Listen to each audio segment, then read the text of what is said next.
Yeah. I don't ever remember feeling like this. But I'm out here in these YouTube streets. So I want you to get your fingers. I don't know what you're doing. I want you to get your mouse. I want you to check me out. And I want you to check me out. Get ready to do this. It's the relationship rehab. Like, share, and subscribe. We coming at you live. So come on, let's take a ride. Then subscribe to United Guns of America. Just click that link and listen up to what I'm telling you. It's the relationship rehab. Click that link right now. You know what I'm saying? It's your boy Brian Redmond, and I just want y'all to subscribe to my channel. You know what I'm saying? I want you to let me know what you think. I'm gonna talk about some things, you can talk about some things, and we can do our thing. You know what I'm saying? I mean, it's all about having a conversation, right? I mean, if we can't talk to each other, then, I mean, what are we really here for? I want y'all to be able to just come over to my channel, talk to me about what's going on with you, and I can tell you what's going on with me, and we can build some things, you know what I'm saying? That's all about growth, baby. So click that link, go ahead and swipe on your phone, whatever you gotta do. Share my content. It's just get me out here, baby. Cause we just talking, you know what I'm saying? It's like, I like doing what I'm doing because it's about the people. It's about us having a conversation with each other. It's about us discussing whatever needs to be discussed. And on these YouTube streets, this is the best place to do it, baby. Like, share, and subscribe. That's right. Click the link. Click the link. Yeah. I just want to say thank you to everybody that's out here that's already subscribed. You know what I'm saying? Cause y'all ain't the first one, and y'all ain't the last one. So I just want to give a shout out to everybody that done click the link, that done click the share, and then subscribe to your boy. Cause we gon' grow this thing together, baby. Relationship rehabbing, United Guns of America. To the world blow up, baby. Yeah. Click the link, baby. Click the link, baby. Yeah. Hey, I just wanted to send a shout out to all y'all. I love y'all. That's why I do this. It's for the love of us, baby. I appreciate all of y'all. Ooh, we gon' do this thing. We gon' do this thing right here, baby. Hey, look, if you at a computer right now, just go ahead and click your link. What else you got to lose, baby? Tell me what you think. Hit the comment section. You can jump on the live panel. We do it all here. That's what it's all about. So come holler at your boy. I've been doing this for years, but I just got onto this YouTube thing. So hey, let's see what it do and where it can go. To United Guns of America. Just click the link and listen up to what I'm telling you, telling you.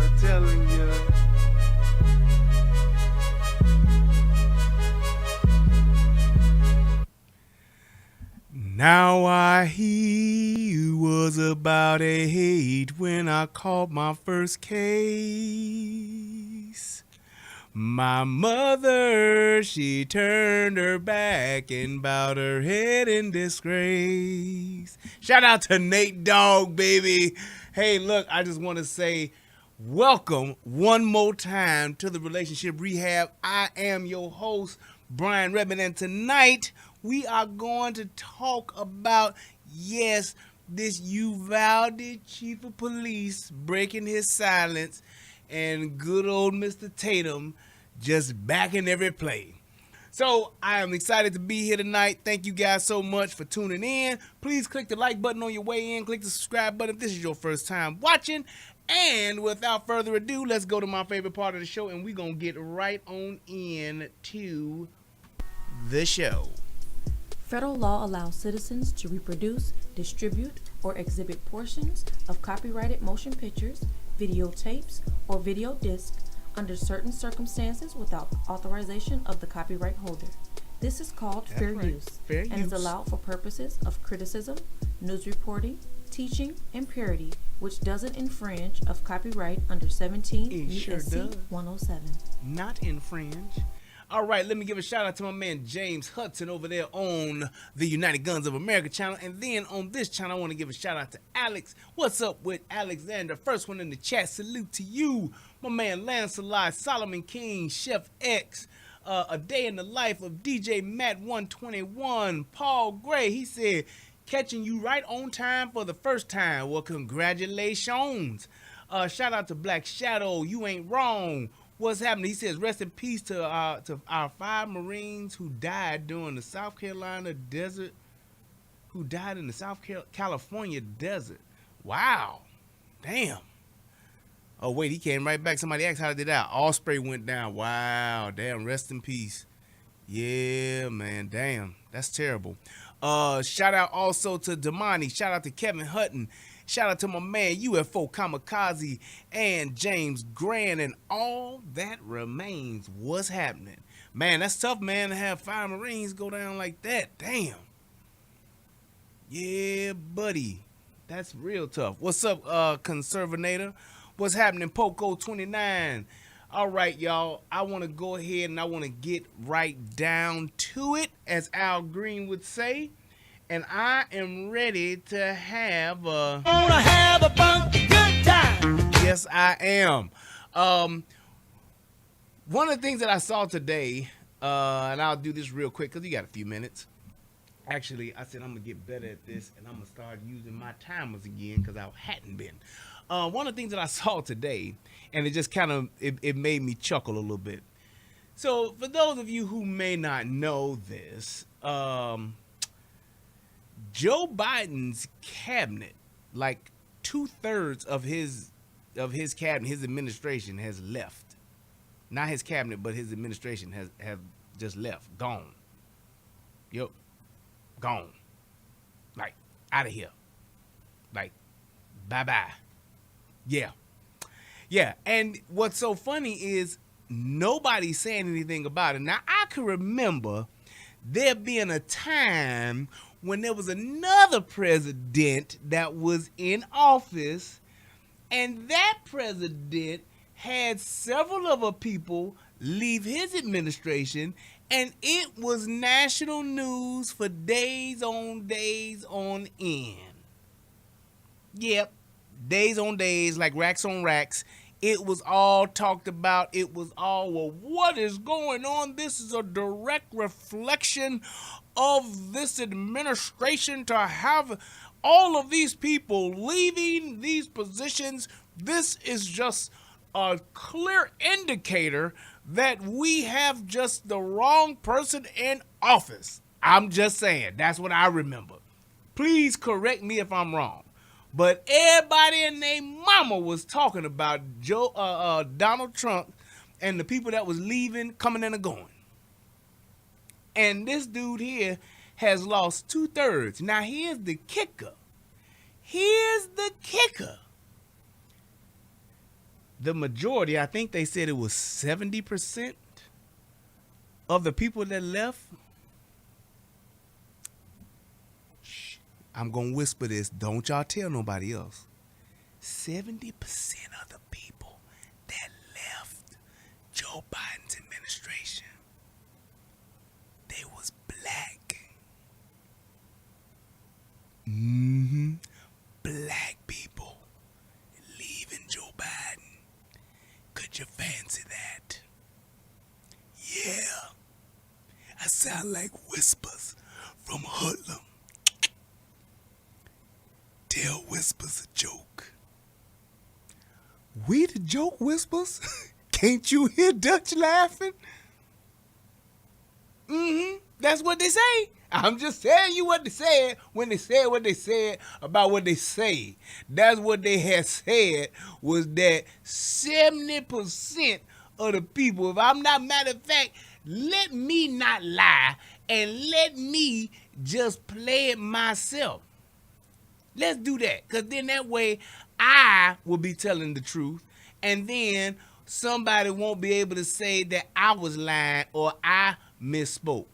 Let's do that. It's the last few weeks, and there Yep, are let's multiple do reports that many are heading for the... Hold on. 2/3 of Biden's press shop have left in just the last few weeks, and there are multiple reports that many are heading for the exits because of low morale, long hours, and low pay. Laura Trump is a Fox News contributor and joins us now. Did they say low pay? Why would Joe Biden be paying a bunch of black and diverse, the most diverse administration of all time? Why would he, of all people, be paying his people low wages? Ain't that something? The most diverse administration of all time. This is what this man said. He ran on this. This was one of his key reasons for getting all y'all niggas to vote for him. That's what he said. That's what he said. That's what he said when he said it. And how would it be that they are the least paid? They underpaid. With more, Laura, good morning. It's great to see you. We had Pastor Mark Little on last hour, and with him we were talking about the fact that there were 21 black staffers who have left the Biden White House so far. He thinks there's a reason for that. Watch this. If you want to know where a man's heart is, you look for his treasure. And his treasure was not in those black staffers. Some said, we didn't feel valued. We didn't feel mentorship or opportunity. And that is a harbinger for what is to come, this exodus. So 21 black staffers have left 2/3 of the White House press shop. What do you make of this exodus? Don't take my word for it, because I could be lying. I'm just a coon and a tap dancer. Buck dancing at its finest. But what they saying? Well, I think even for maybe the swampiest of people who have found themselves in the Biden White House, even they don't want the stain of working for Joe Biden and Kamala Harris on their resume going forward in Washington, D.C. Obviously, it is failure after failure for this president, for this White House, for this administration. And I think at a certain point, it probably becomes very frustrating to work for someone like Joe Biden, who, gosh, how many times do they have to walk back his comments? It seems like every time he's in front of a camera. Somebody said $40,000 a year to work at Candyland. It's gonna always be a Candyland. Having to do extra cleanup for this guy, it's embarrassing. And obviously, when you have low morale, people are not enthusiastic about the person for whom they are working. They don't feel valued, apparently, according to some of these reports. I can see why you'd want to, pick up your stuff and get out of there as soon as possible. But it does look like a bad sign yet again for this White House. I don't think many of us are surprised, though, to see this. Right, and then the January 6th committee kicked off its first televised hearings. I'm just saying. Now, we already know that this was pretty much the same thing, and it was, if not worse, for Kamala Harris. It was the same thing. It was actually worse. They talked about the type of administration that she ran, the type of person that she was, and that people were leaving her left and right. That was like over a year ago.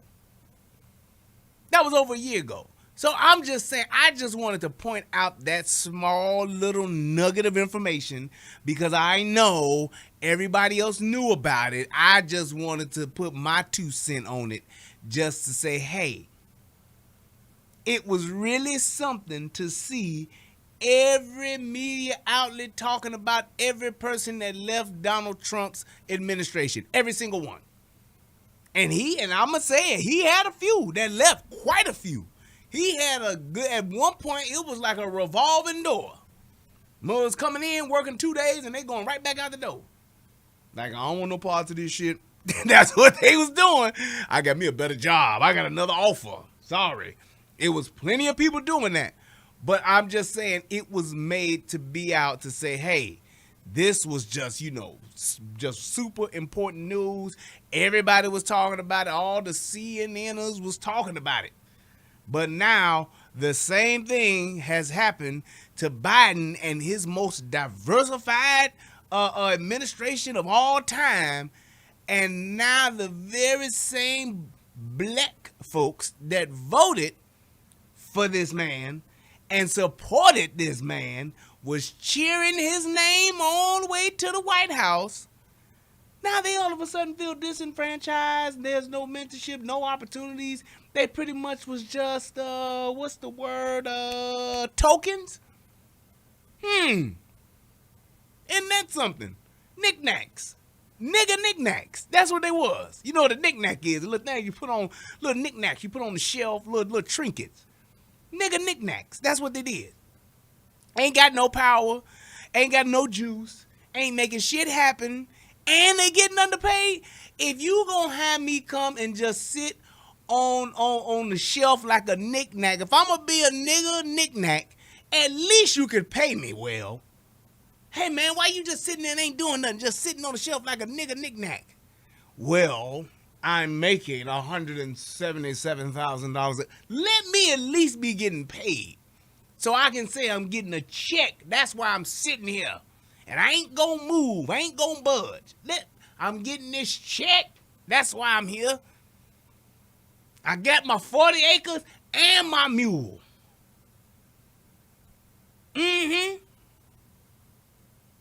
That's exactly what I got. Y'all know what I always said, what would happen if we ever got our 40 acres and if niggas ever got their 40 acres and a mule, y'all know what would happen. We'd have a bunch of high grass and everybody would be selling barbecue donkey. That's what. Niggas ain't gonna know what to do with no mule besides barbecue it. They'd have within 6 months, the grass would be high and uncut, and we'd be getting fined for it, and we just have a bunch of tall grass, and the mules would all be getting barbecued, and niggas would be selling it on the side of the road that the 40 acres is on. That's what they'd be doing. Uncut grass and barbecued mule for everybody. That's what we do with it. But be that as it may, I just wanted to drop that nugget before I got into the show. So, yeah, that's pretty much what it is. Now, for those of you who tuned into the show the other night, I kind of like mentioned that I was going to talk about this. And there's a few people that was saying, oh, he didn't say what you're saying he said. And we going to find out. So for those of you who don't know, Brandon Tatum is a YouTuber, very, very successful YouTuber. He has a huge following and has done a lot of public speaking events and all that kind of well-known brother. For the most part, in my opinion, does a really good job at what he does. You know what I'm saying? But in my opinion, I believe that sometimes, every now and again, I disagree with him. And this is one of those times. And that's why I'm going to talk about it. Because this is, to me, something that is important, especially when we're talking about law enforcement. And my thing is, I have always said that I am pro law enforcement. I love my boys in blue. I back my brothers in blue when they right. There's always two sides to this. There's their side, there's the other person's side, then there's the truth that's in the middle. I try to stick to the truth. For the most part, most police officers do what it is they're supposed to do. But when you have those instances where they don't, I believe that that is an opportunity for it to be called out and for it to be talked about. Because that's the only way that you get better. That's the only way that police officers will get better. That's the only way that people and citizens will treat police officers better and get a better understanding of the law. People get too caught up in what they feel is right and wrong as opposed to what is actually truth, what is actually law, and figuring out how to adjust themselves accordingly to that. That's exactly what this is. And this is one of those instances where, I mean, man, look, the police officers that I've talked to about this and just what I've known from my experience being in law enforcement for a couple of years and just from the experience that I've been taught from my father, like I said, he put in 30 years on the streets of Chicago, baby. So there's a lot of information that I've been exposed to and privy to since I was a kid as to how to be a police officer and what being a police officer is. And then to actually be able and have the opportunity and the honor to put on the uniform and wear that badge and that gun with pride, honor, and respect, absolutely. But there is still a thing to where you have to realize and recognize that even law enforcement, with the sacrifices that they make every single day, putting their lives on the line every single day, they are not above reproach. They just aren't. So with that being said, I want to break down what was being said about this and actually talking about the things that I disagree with what Brandon Tatum actually said. Clayball said, I agree, Brian. I seen it earlier. I was waiting on this. I know you was, because I was waiting to do it. So without further ado, as Big Mama would say, let's do this. Now, Arredondo told the Tribune he made a conscious decision to leave his police radios where he first arrived at the school so he could run into the school without dropping them, so he could have both of his hands free in case he needed to use his pistol, as he thought would be a very likely outcome. All I'm asking, just admit you were wrong. Just admit it. Now, that's one of the things that he's saying is that, hey, people who was saying that he was right in how he talked about this and the things that he said about it.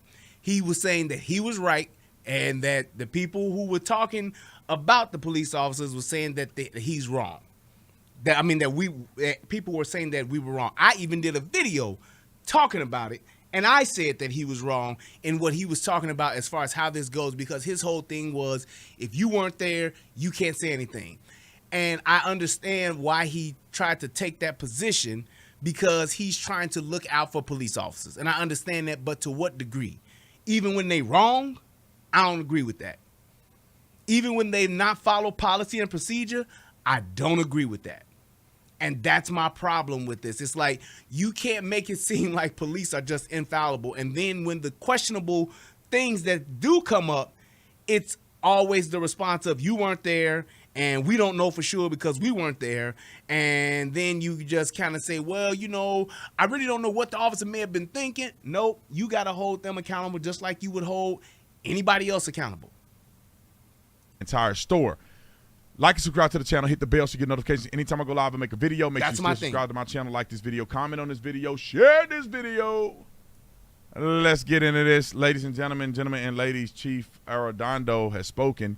It is the Uvalde Consolidated Independent School District Chief that everybody decided to throw under the bus. Now, in the comment section, for everybody that said, Brandon, you a liar, Brandon, you wrong on this, they were cowards, I can't believe you still talking about this, I can't believe you defending these cowards, you should be ashamed of yourself, I'm unfollowing you. Just go down in the description section and just write that apology. And here's my thing. I said the same thing. I didn't as far as the coward thing. And it wasn't a thing of me saying that they were cowards because I don't know them. What I was saying is that they were cowards in not following procedure when they know what the procedure is. When the fact that we all as law enforcement who have had this training, and barring the fact that no one had this training, unless none of the 6 or 7 police officers in Uvalde ever had active shooter training, they would get the only ones that would get a pass. Everyone else, the training is the same. The training is the same. So there isn't a, well, you know, you could kind of, nope. It's like that. And here's what's so specific about this particular type of situation.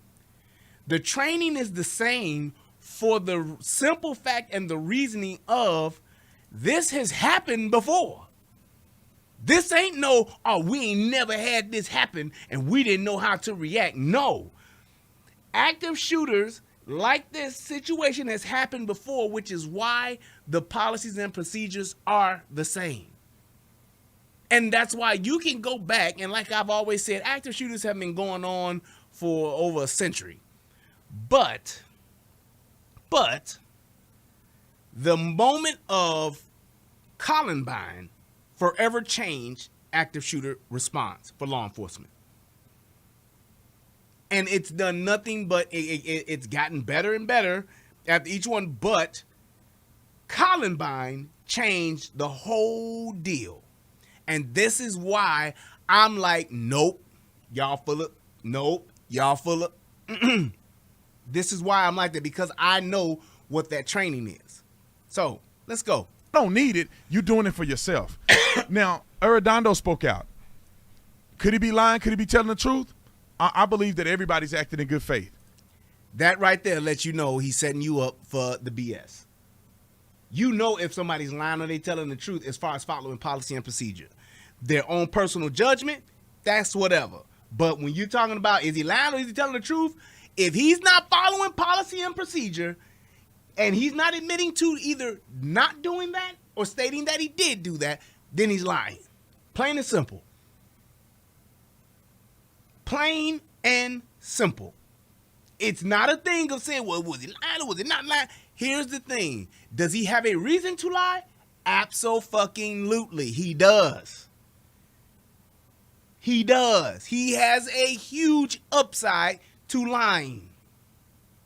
There is a huge benefit to him lying. So it's not like, oh, well, I'm just giving him the benefit of the doubt. No, because here's my thing with that. If he wasn't, and he was just being 100% transparent, and he was just telling the truth, mistakes and all, it wouldn't have taken this long for him to break his silence. He would have gotten debriefed, and he would have came out and said his piece. That's just the fact of the matter. When you're law enforcement, you're the police, especially being the chief. This dude is the chief. Don Dada. The head honcho. The HNIC. Or the HMIC. Whatever you want to call it. El Jefe. The boss. Big timer. Top brass. The upper echelon. Whatever you want to call this guy. He is the top of the whole entire department. So why not? Why not? Right, the HSIC. The head Mexican in charge, the head Spick in charge, don't matter. He the man. He called the ball. He lets you know if the pattern is full and if Maverick and Goose can do a flyby or not. That's who he is. Just saying. And right, and just got elected to city council too. The man is plugged. He's a plug thug. He the connect. He's that guy, period.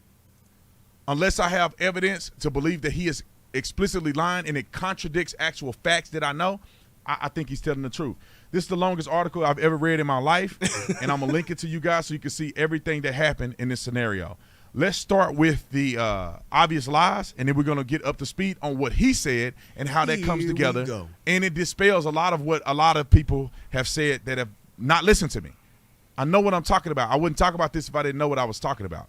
Now, first thing is that they were cowards, and they just stood outside the classroom while this guy went across the school for 40 minutes to an hour just slaughtering people. That did not happen. The cops were just sitting outside the room doing nothing and not trying to do nothing. That didn't happen. Well, no. What people are talking about when they're saying this, they're talking about them waiting in the hallway. That did happen. So it's not that when people are saying they did nothing, they are not speaking about the law enforcement that was out and around the building. They're not talking about the law enforcement who got the kids out on the other side of the school. They're not talking about that.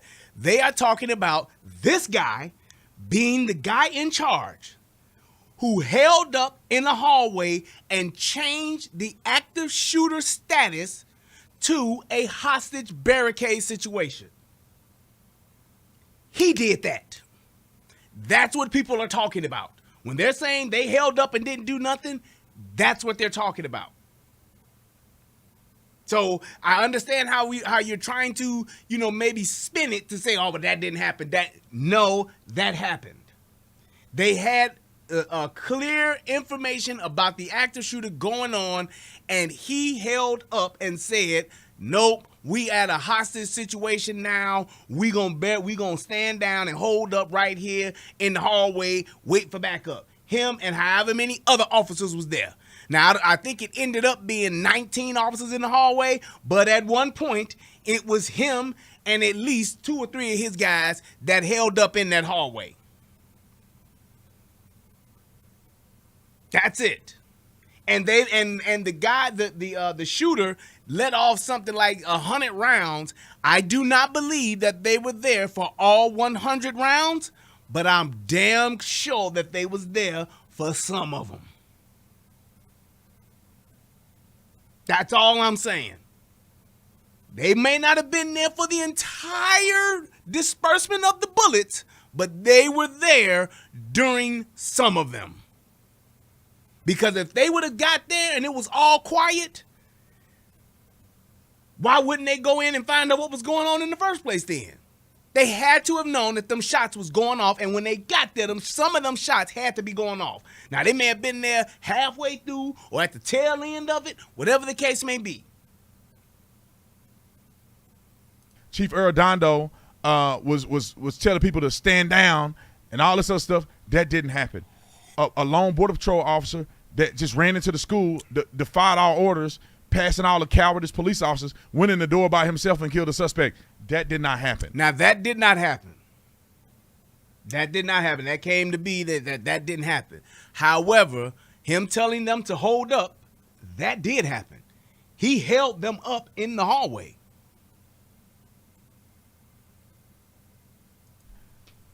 And there's a lot more that people are saying that I would argue did not happen, but we're going to go through some of the new developments so y'all can be up to speed. Now, Chief Arredondo was one of the first to respond to the scene. The suspect came through the south door. Him and some officers came through the north door, and some came through the south once the suspect had entered the room. There was nobody that made contact with the suspect before. He let off over 100 rounds into 2 classrooms before officers were ever able to make true contact with him. There's no such thing as far as true contact. You either made contact or you didn't. With him. Chief Arredondo went straight for the door. Through his radio, outside of the room, outside of the school, because he didn't want it to get in his way. He couldn't use it in the hallways anyway because it had been a dead radio. Some radios don't work within the hallways. That's bullshit. I've never heard of some police scanners. Police scanners. Now, if he had some Radio Shack specials, shame on all of them and that damn department. Shame on the city, shame on the town, shame on the county, and shame on the police department if they had some Radio Shack specials. From all of my knowledge and experience, police officers have real radio scanners, whether they analog or whether they digital. The point is, the motherfuckers will work in a school. I've been in a school with a working radio. I've heard plenty of officers and seen plenty of officers in a school with a working radio. Just to come out and say the radio wouldn't work in the school, that's bullshit. Like you said, you weren't there, so you didn't know. My point is this. I don't know of an instance and an officer that would ever, under any circumstances, discard their radio. Aside from offering yourself up as a hostage to be taken by yourself, and you taking off your gun belt, and your radio being on your gun belt, that's the only way I could see you losing your radio. However, I've never heard of an instance or protocol to where someone is being told to drop their radio. I didn't never get that instruction, never had that class of dropping your radio. There's no reason to drop your radio. Because your radio is essentially one of the most important sources to relay and receive information. Why would I put that down? Why would I discard that? Any police officers, anybody that's in law enforcement, please comment in the comment section and let me know the instance and the training that you had where you discarded your radio, especially in an active shooter. That makes no sense whatsoever. There is no instance where a police officer in a hostage situation, like I said, unless he's sacrificing himself and offering himself up as a hostage to be taken as a hostage, or an officer to just be in a situation where there's an active shooter where part of the protocol is to discard your radio. That's bullshit. And he believed, according to his statement, which to me makes sense, he believed that he was going to get into a life and death shootout with this guy. He didn't want any distractions. He wanted to be able to shoot this guy unimpeded. So that was just like whoever said last night that said that he didn't say that. I'm just now showing you and playing you where he did agree with what the officer did, which was understandable. That's what he said. Now, what I will say is that, according to his statement, which to me makes sense, it to him made sense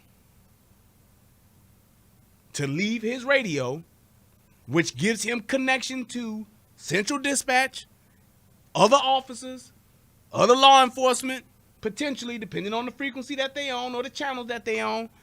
However, you know, at least, at the very least, you have communication and you got comms with Central Dispatch and your fellow officers that's there. Whether it's 2 of y'all in the town or 20 of y'all or 6, whatever the case may be.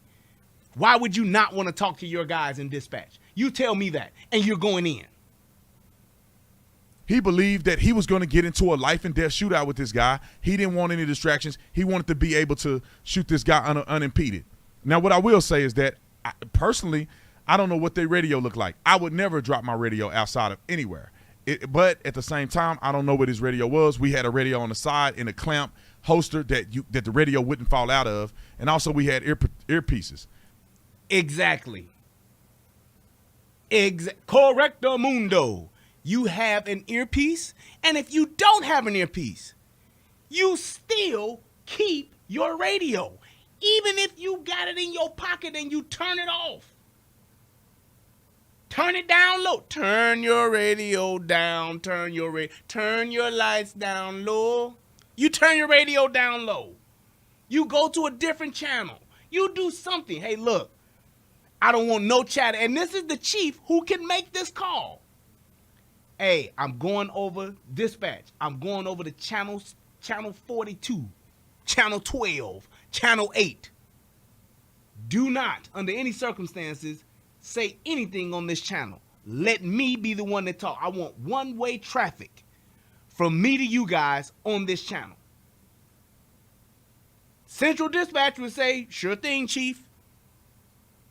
And they would relay whatever information he's given to everyone else, so he's only speaking when he wants to, and those other people will not get on that channel and say a goddamn word.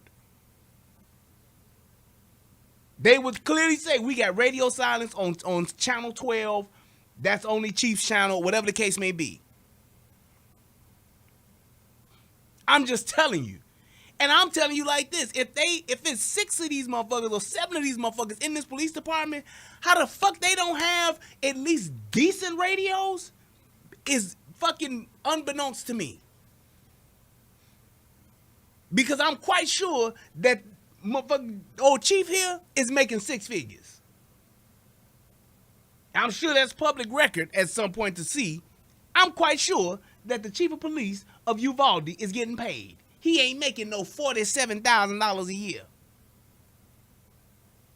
So you got money for salary, and you can, like I've said this plenty of times too, if you don't have money, let's say Uvalde is broke, there are so many grants that are available for law enforcement to get things like radios, to get things like equipment, breaching tools, or shields, all that kind of stuff.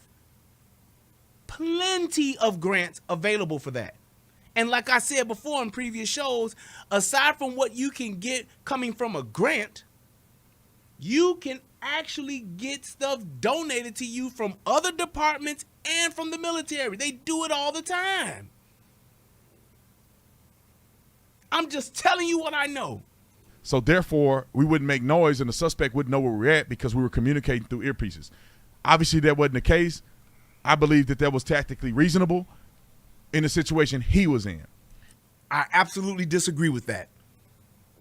There is no way you're going to tell me that being without a radio in a active shooter situation is tactically reasonable. It is not. It is not. There is no reason for you to be without a radio. Can you have radio silence? Hey, I get it. But being without a radio? I'm going to set mine down out here, guys. I'm going in. Bullshit. That is there's no excuse for that. This is an active shooter situation. This ain't no movie, and this ain't no goddamn TV show. This ain't TJ Hooker. This is an active shooter situation. And here's my thing. Christian just made a good point. He could use his phone for communication.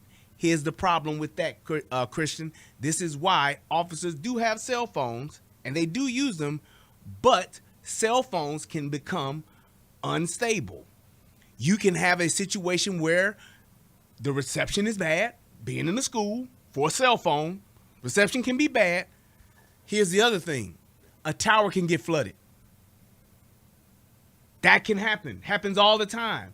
A cell phone tower can get flooded depending on what's going on, depending on the amount of traffic going through that tower, and it can slow down data and it can stop calls from going through.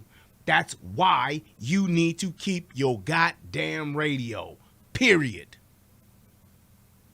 You ain't got to unscribe to him, man. That's a little bit too harsh there, man. Just it's all right to disagree with somebody. You ain't got to unsubscribe from the brother. Because like I said, for the most part, he does a lot of good stuff, and he does a lot of stuff that I agree with. But I'm just giving you the example of just saying you can't justify saying, well, I'm going to rely on my cell phone in a situation like that. Because that's the only way that you can communicate. Now, having both makes sense. But to discard your radio, turning your radio down, going to a different channel, totally understandable. Discarding your radio, no way. That's like putting your gun down. Yeah, I'm going to set my gun down out here because I'm going to talk this guy down. What? I'm going to talk him down and then get him to calm down. I'm going to have a conversation with him. Man, please. Now, once he get into the school, he said they were unable to penetrate the door. It is a full steel, fireproof door that's made for people not to get through it. Unfortunately, their department don't have access to the master key. Now, here's the thing with that. I don't know why law enforcement in a small town like that would not have a master key for the school. I ain't here to dispute that. That's whatever. I get it. School don't trust the police, whatever. They just didn't think about it. That's fine. I'm going to give you that. You can't think of every goddamn thing. Here's my point, though. If I don't have the master key, when I ask for keys, I'm going to ask for the master key. I don't need you to give me the key to room 206. Yeah, can somebody please give me the key to room 101? Yeah, I need the key to room 103 and 107. No, I need a master key. That's what the principal has. That's what the janitor has. That's what the engineer has. That's what all of the custodial staff have. They have master keys. Why would somebody go, or why would I ask for a key on a keychain with 45 motherfucking keys on it? Walking around like a janitor or an old ass player that got a van outside to go to the lounge on the weekends. Keep a cooler in his van. Got a conversion van. An Ecoline with the 2 tanks, baby. I got 2 gas tanks on here, baby. I think that was my man Day. What's Day name? I forgot his name, but Day was like, yeah, go and get you a pop out the cooler in the back of the van. Why would I walk around with a bunch of keys? I'm asking for a key in the school. I want the master key. I'm asking for a key in a building. I want the master key. That's exactly what they're for. Mike Epps. Thank you, Crestline. That's exactly what they are for. Master keys are for people to open up any door they want in a building, especially for an emergency situation like this. What's the master key? Here's the key, Sarge. Here's the key, Captain. Here's the keys, Chief. I need the master key. Don't send me no big-ass ring of keys. Send me the master key. If you on the radio, somebody can tell you which key is the master key. Maybe the town was small enough to where it says master on the master key.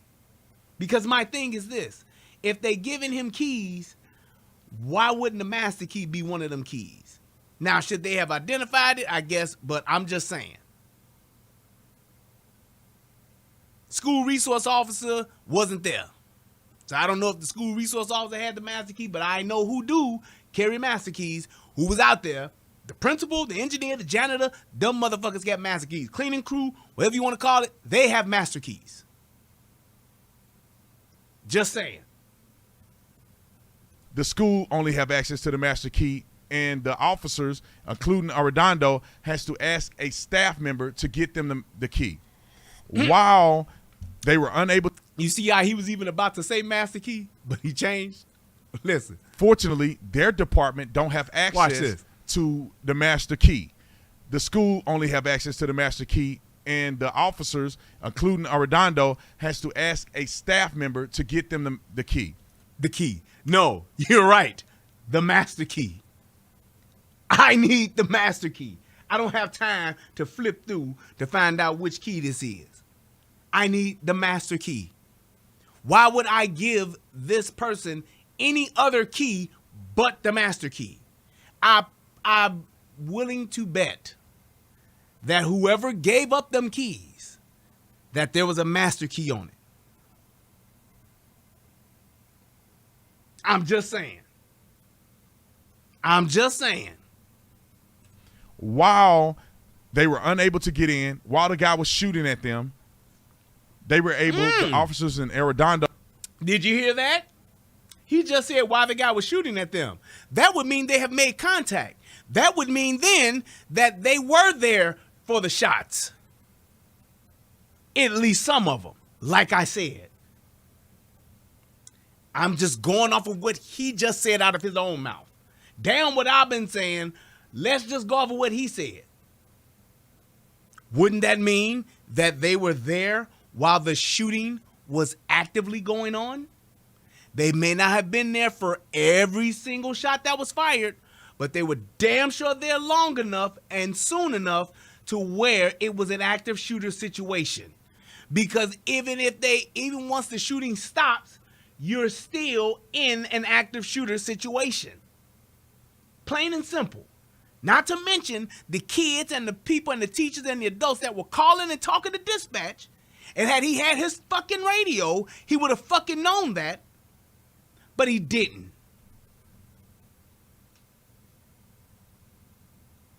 Instructed some of the officers that were there at the scene to start evacuating people. One thing that a lot of people don't know, and they don't care to know, that according to Arredondo, they were able to save and rescue 500 students and staff from that school. Now that's true. However, that's because those students were in the other classrooms. All of the other officers that was getting those people out, getting those kids out, totally understand it. Kudos to you. My question and my questioning and what I'm specifically talking about are the ones that were in that hallway waiting for I don't know what the fuck. And if it was because of listening to Arredondo, so be it. If it was not following it because he was the one that didn't follow the protocol, so be it. That's on you, bruh. That day, 500 people were rescued from the school that day. What a lot of people don't know, there was multiple people rescued from in the classroom that day where the shooter was at spraying people. Now, Arredondo goes on to... How would that happen if that was going on and they hadn't made contact with him yet? Again, that lets you know that's bullshit. They were there when the shots were going off.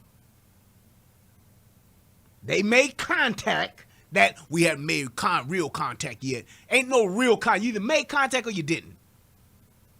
Say he ended up getting the key, but the keys wouldn't work. They gave him multiple sets of keys, and he tried them on adjacent doors to the room to see which one worked. They never worked. Even at the time that the Bortec team got there, they finally found a key that worked, and that's when they showed up with the shield, breached the door with the key. And my sources wasn't completely accurate about it because he said that it was a Halligan used. Maybe he was confused, and this was somebody. It ain't maybe he was confused. He was just wrong. It wasn't about being confused or not. But why would, out of all of these officers, and you only got 6 police officers in the whole goddamn city or whatever, how is it that none of them had a Halligan tool? Crowbar. Basically what a Halligan tool is, for y'all that don't know, it's basically like, if you ever seen like the firefighters, and they got that long handle, that long bar, and at the end it looks like, one end looks like it got like a little curve hook like that at the back of a hammer on it, And then the other piece, it got like a little L where it's like a piece that way that you can use to pry stuff, and there's a piece going straight down that you can use to like get stuff out the way to break through like drywall and all that kind of stuff, and it's a handle on the end. That's a Halligan tool. Actually, let me see if I can find one. I should be able to find a Halligan tool. That should be pretty fucking easy to find. But yeah, if you have, nobody had one of those. It's amazing to me how you have a police department and nobody has a Halligan tool. Nobody at the fire department has a Halligan tool. Nobody got one of these goddamn things for 40 minutes? Are you shitting me? Here we go. Halligan tool. Let me see. That's a good one there. Yeah, that gives you the whole shebang. There we go.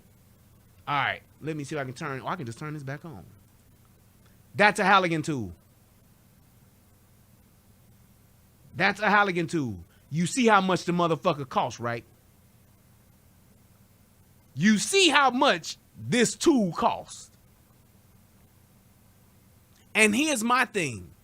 In my own philosophy, in my own logic, you would think that a smaller police department that doesn't have as much manpower, they would thoroughly invest, heavily invest in tools for their officers.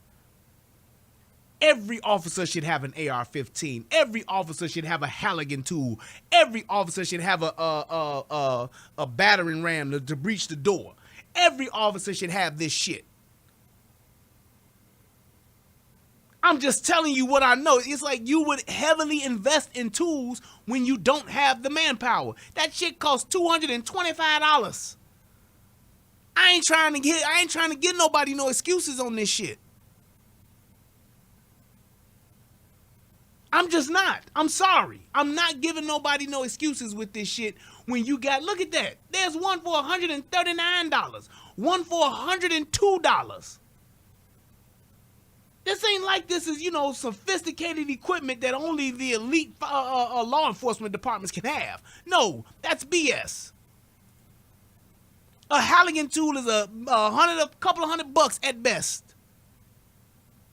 I ain't trying to hear that. That's just like saying, yeah, the fire department, we in a small town, but the fire department, we only got one hose. What? Yeah, we only got 2 hydrants in the whole city. But it's houses everywhere, so what happens if it's, well, if the house is too far out, I mean, we can't run no water out there. That's unacceptable. A Halligan tool? A ballistic shield? Man, please. Let's see. Ballistic shield. They range anywhere starting out at $500. Go all the way up to $2,100. That's just off a general search. Not to mention how many places give law enforcement discount. Not to mention how many places can say, hey, look, we got an extra one. We'll let y'all have one. Y'all can kick it and drink beer with Borat and all that shit to do all that stuff. Then why not just say, hey, we actually got a place where, hey, well, you know what, man, we got an extra shield, man. We'll let y'all have at least one, so y'all got one in the city.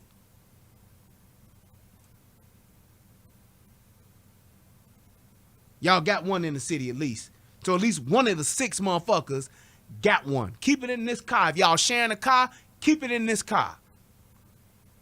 Man, that's bullshit that these dudes ain't got none of this stuff. Man, come on. That was intimately involved. Maybe he was confused because they brought the Halligan up, and maybe he didn't see exactly whether they used the key or they used the Halligan at the door. So I'll correct that on behalf of what I was told by somebody that was intimately involved in this situation. And so they use the key, they go in, and they kill the guy. Now, according to Chief Arredondo, he never gave anybody instructions because he didn't have a radio, which makes sense. That made sense. How? If we all in the hallway together, what, I can't talk neither? I can't say?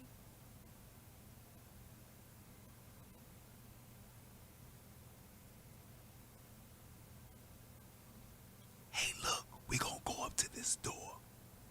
me and Whispers, we gonna go up to this door and we gonna get in. What do you mean you can't give no instructions? You the goddamn chief. Everybody's waiting on instructions for you. And if by what he was saying, if he's one of the first people there, he's either the person that's in charge by default, or he's in charge by assumption of by the chain of command. Do y'all remember when I first talked about what I said when you arrive at an active shooter? Whether you are a regular officer or deputy, or you the chief of police, whatever it is, regardless of what your status is, you get there. Whoever gets there first, if it's 2 of y'all that arrive, 3 of y'all that arrive, whatever, if it's more than one, the first thing you say is, okay, who's in charge? Whoever says I am, they are in charge.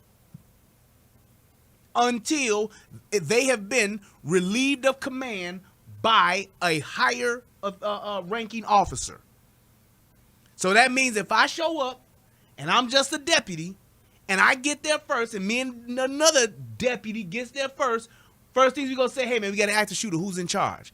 All right, I am. Cool, Redmond. What are we gonna do? We gonna stack up, we gonna load up, get your vest, get that, get your AR-15, let's go, you own me. You watching my 6, we are going, we hearing we got bangs going, we are dynamic. We going to the bangs. And we shooting whoever got a gun. Let's go. Call it in, let them know that we are entering the building.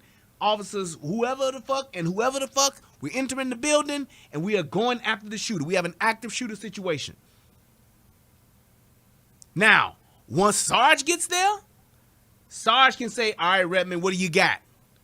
I'll say, well, this is what I got. I got this. I got blah, blah, blah. We in the building now. We ready to shoot. We doing this. We shoot. We in a gunfight with this guy. Whatever the case may be. I give him the updated information that I have at the moment.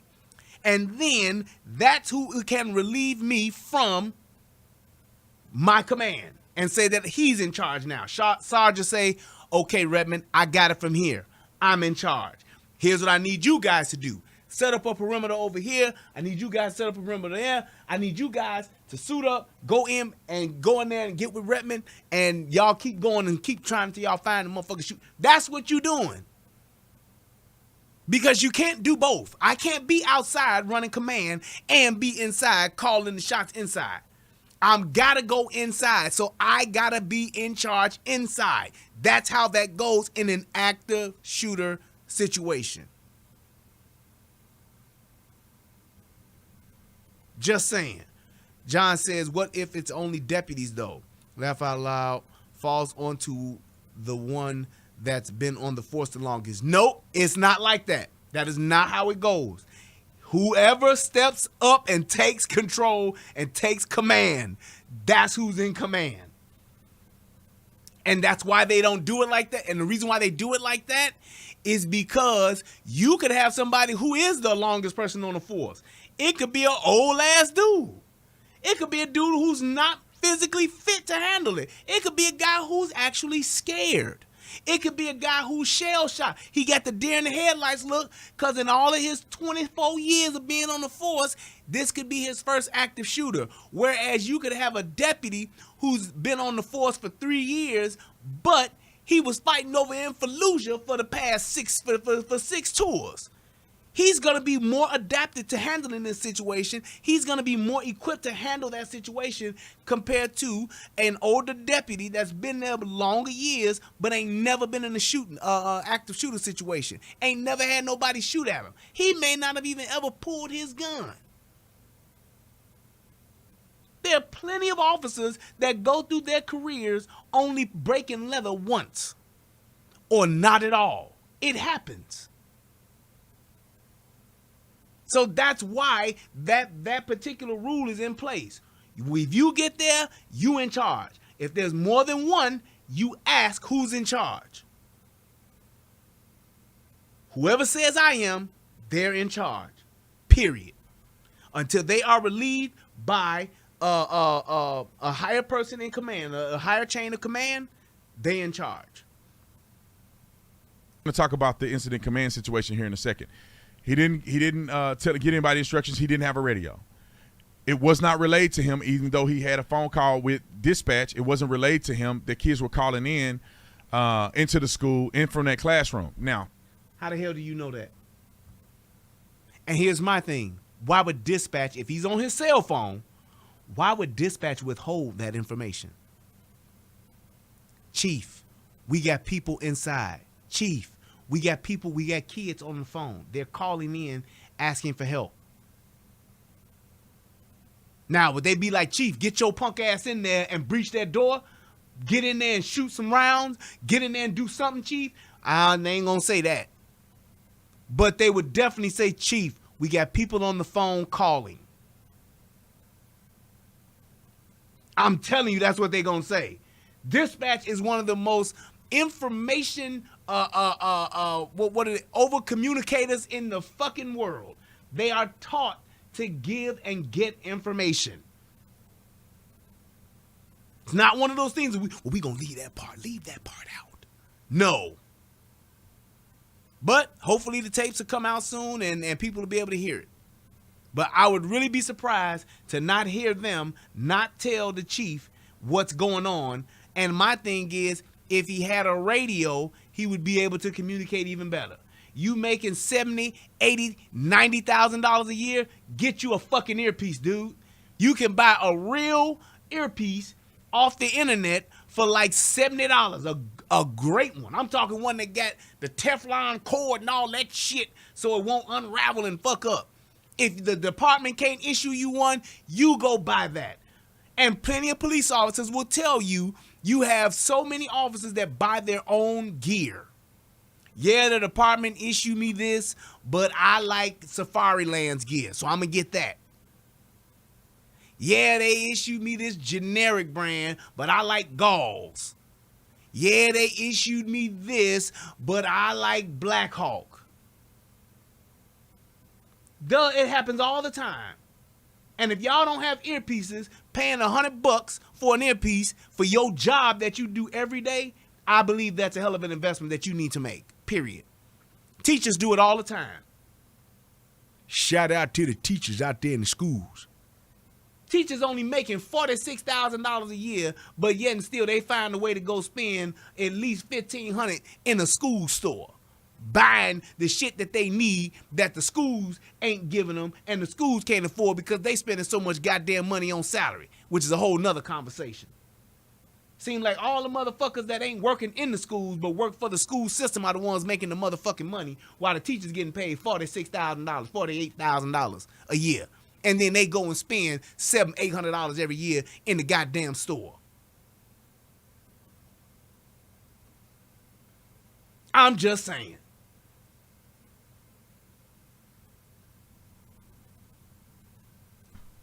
Seems highly unlikely to me that the dispatcher wouldn't tell him and that he wasn't aware.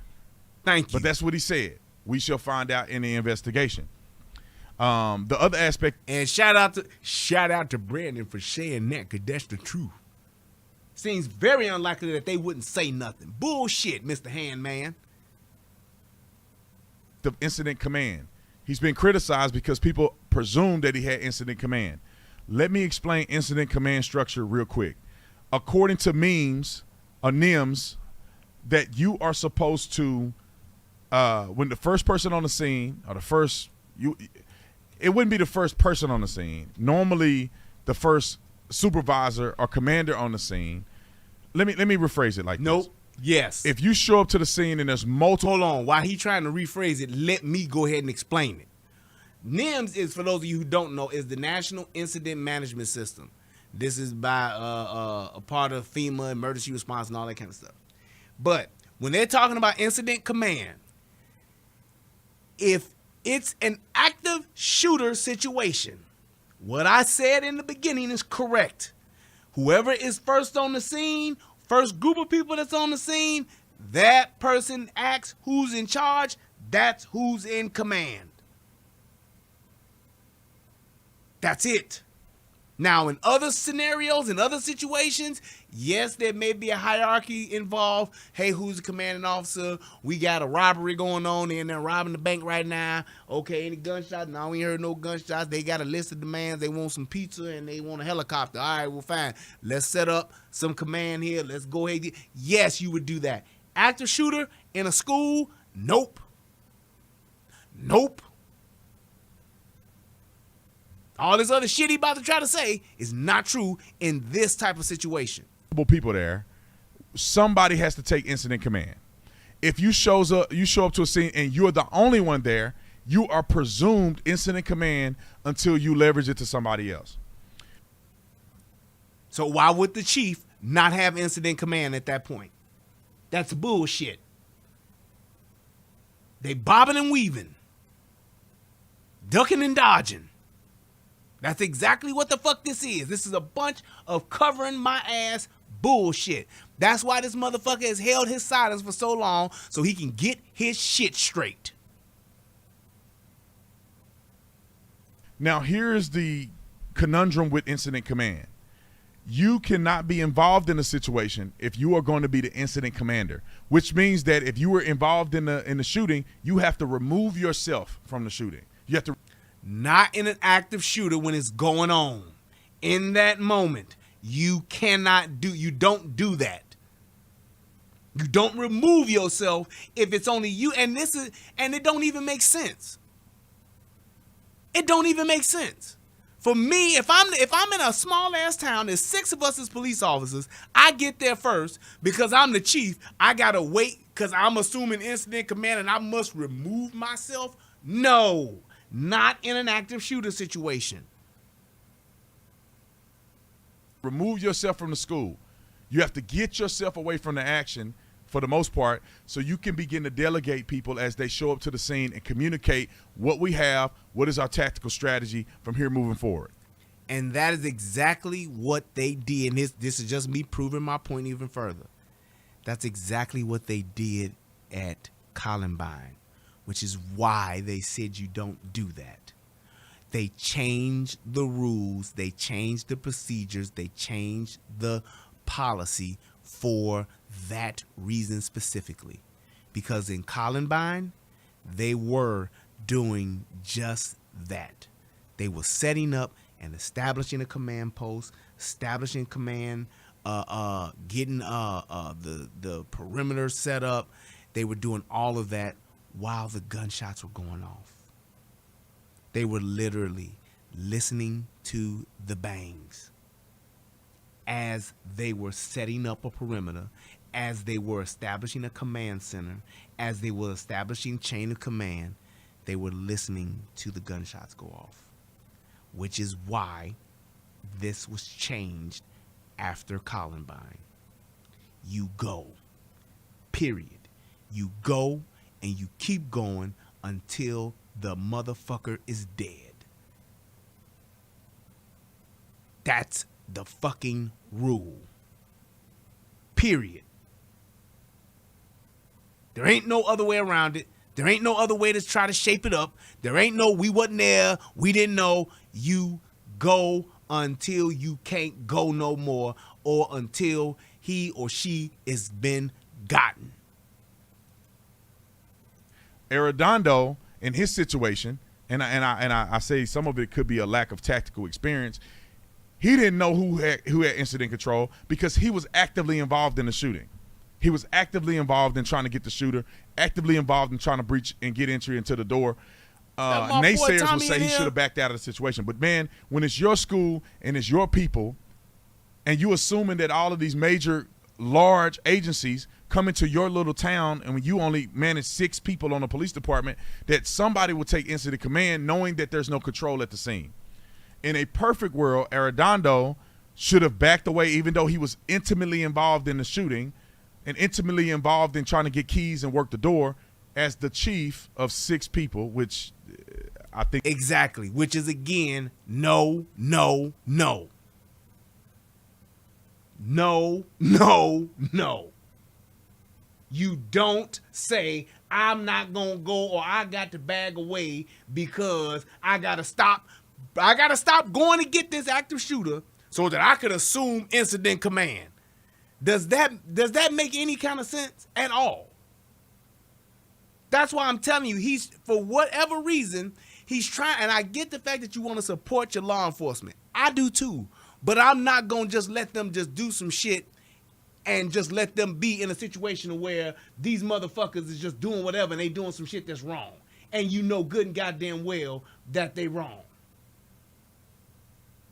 That's all I'm saying. He was wrong.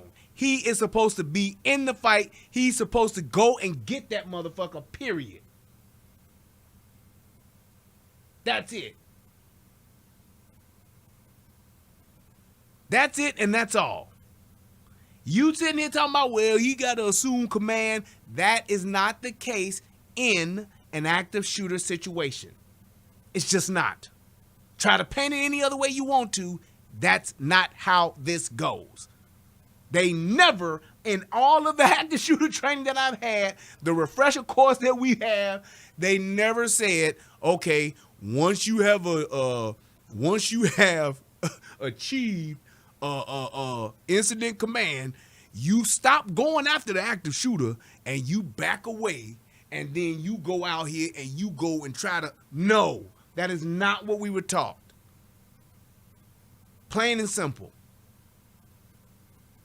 That it's a very fair accusation to say that he was incompetent in that moment, but for him to back away in a perfect world to orchestrate and say, hey, we don't have keys. We need keys from this person. Somebody get a key.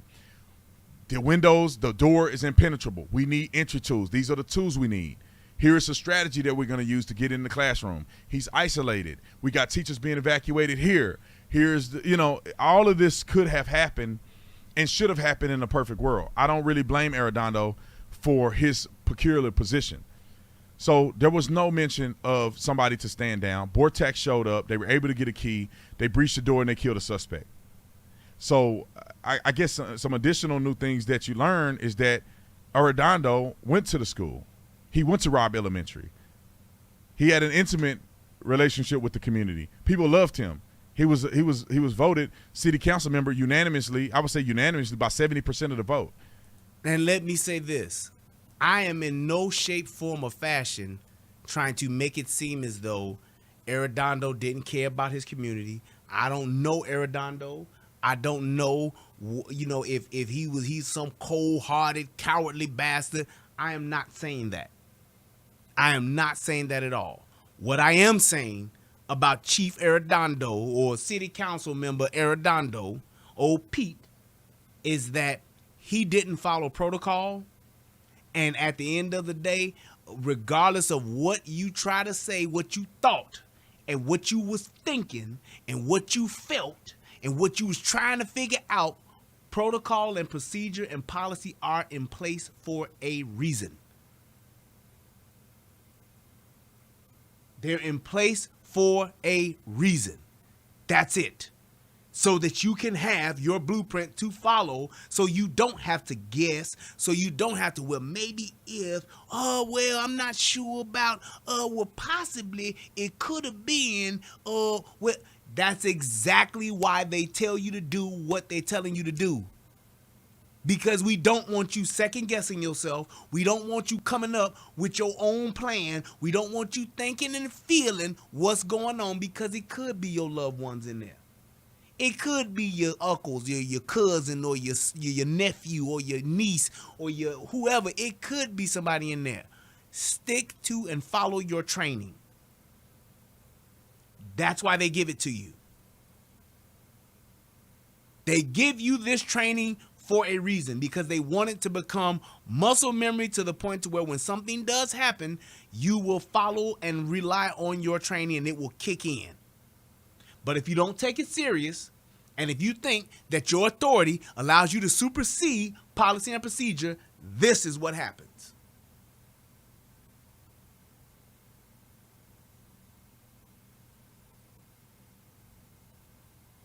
This is what happens. And that's all I'm saying. When you're talking about saying, well, look, this person came in and you weren't there and he didn't know. Yep, I get that piece, which is why you have training in place for this, so it can be followed. It's not here just for shits and giggles. It's not here for you to just say, oh, well, I don't want to do that part. I don't like that. I'm going to do. No, it's here for a reason, because somewhere along the way, somebody has lost their life because this particular policy or procedure was not followed, which is why we're training for you to actually do this way. And there's this myth that he was secretly sworn in as a city council member. It wasn't true. The mayor of Uvalde came out and said they had to swear in all of their personnel on a certain date. They didn't want to do it publicly because they didn't want it to take away from the mourning that the parents were having of their own children. And so they did it and sworn these people in, and they didn't have a big ceremony. So all of that, he wasn't talking. Now, I don't know why he wasn't talking. I think he Come on, man. Put 1 + 1 = 2. Not talking the first day, first couple of days, I get it. Being the chief of the police department, not only should you, but I'm going to take it a step further and say it's your duty. Yes, I said duty. It's your duty to step up, and actually take, good or bad, and give the people some type of information as to what happened. You were the one that was there. You was in the fucking hallway. You should have been the one to come out and say, I fucked up. I was under the impression of, I had thought it was, what had happened was, whatever you gonna say, you need to be the one to step up and say that and address the people. That's just what it is. That's just what it is. Because when you don't do that, then you put yourself in a situation where people will think, oh, well, he did this and he had did that, and that's what. Nope.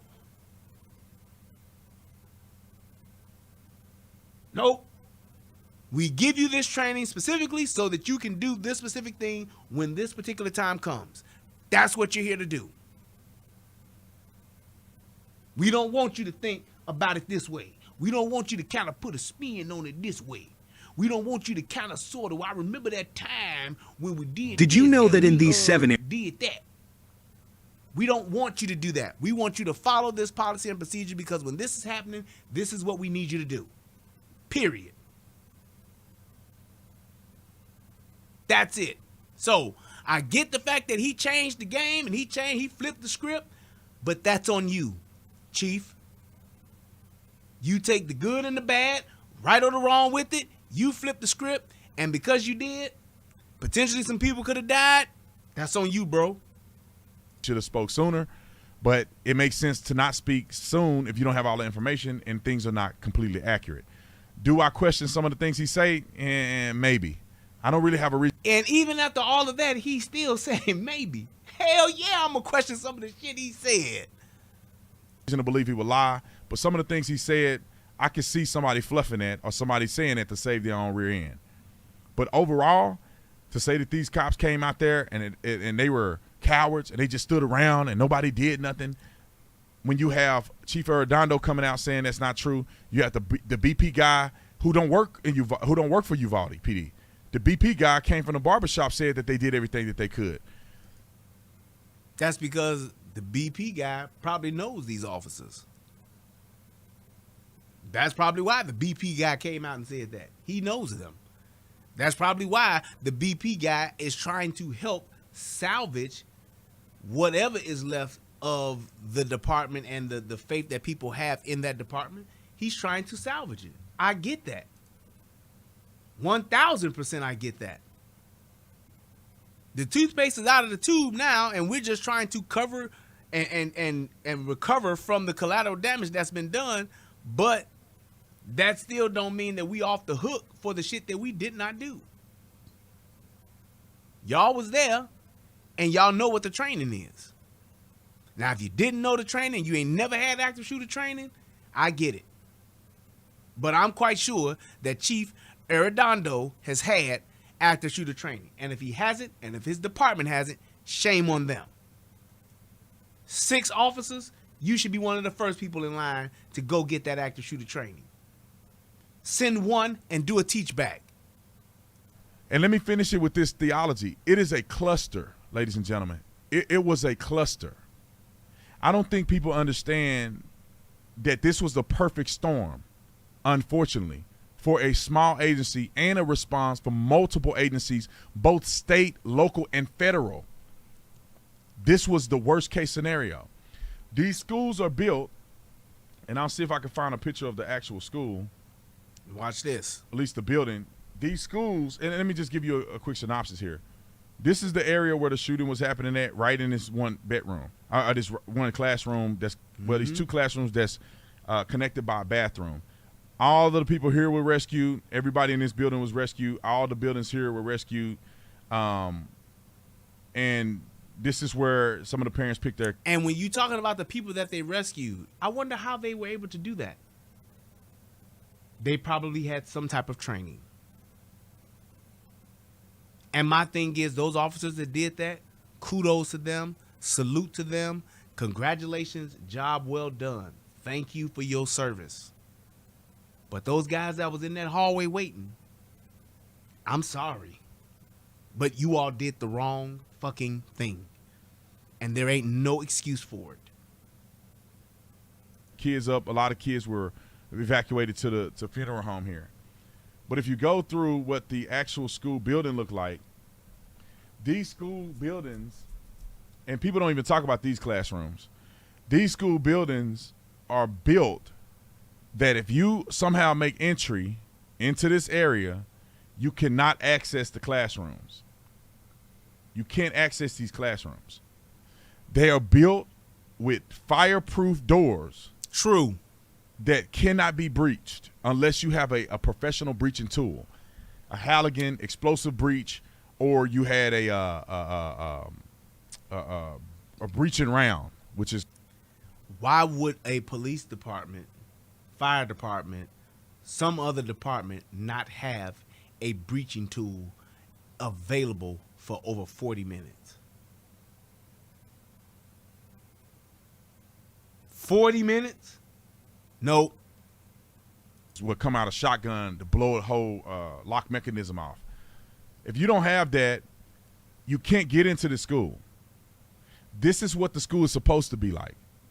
The perfect storm, really unfortunate in this situation, and I hope that things change in the future because of it. The perfect storm is that the gunman gained access to the school through a door that was not secured. Now, there was an original rumor that a teacher left a rock in the door or whatever. Yep. That wasn't true. That's true. She had a rock in the door. She kicked the rock out. She shut the door when she went back into the school. Now, this door, for whatever reason, didn't secure. And I can tell you why that usually happens. Sometimes it could be the, what do you call that? Is it the vac, or the way that the air is circulating? You could have it to where there's a vacuum effect to where air is pushing at that door because of how it was open, and the air could be pushing that door and then not close all the way. Or it could be something where the door malfunctioned. The door, like it didn't close all the way to lock, because there's a part to where the door has to come and pull up and come up to it to where it can lock with that little bar that's in the middle that separates those doors. So that absolutely can happen. And that door should be, and that's the reason why a lot of times they tell you to pull the door. Once you get it to, pull that door to, so that you can make sure that that door is locked. And then with her being scared, with her being, trying to run to safety, she might have said fuck that, or forgot that, or didn't even think about it. Point is, that's the reason why you don't go out of those doors. Here's the other part to that. When it comes to what we say as Americans and how we can resolve this and how to keep this kind of stuff from happening,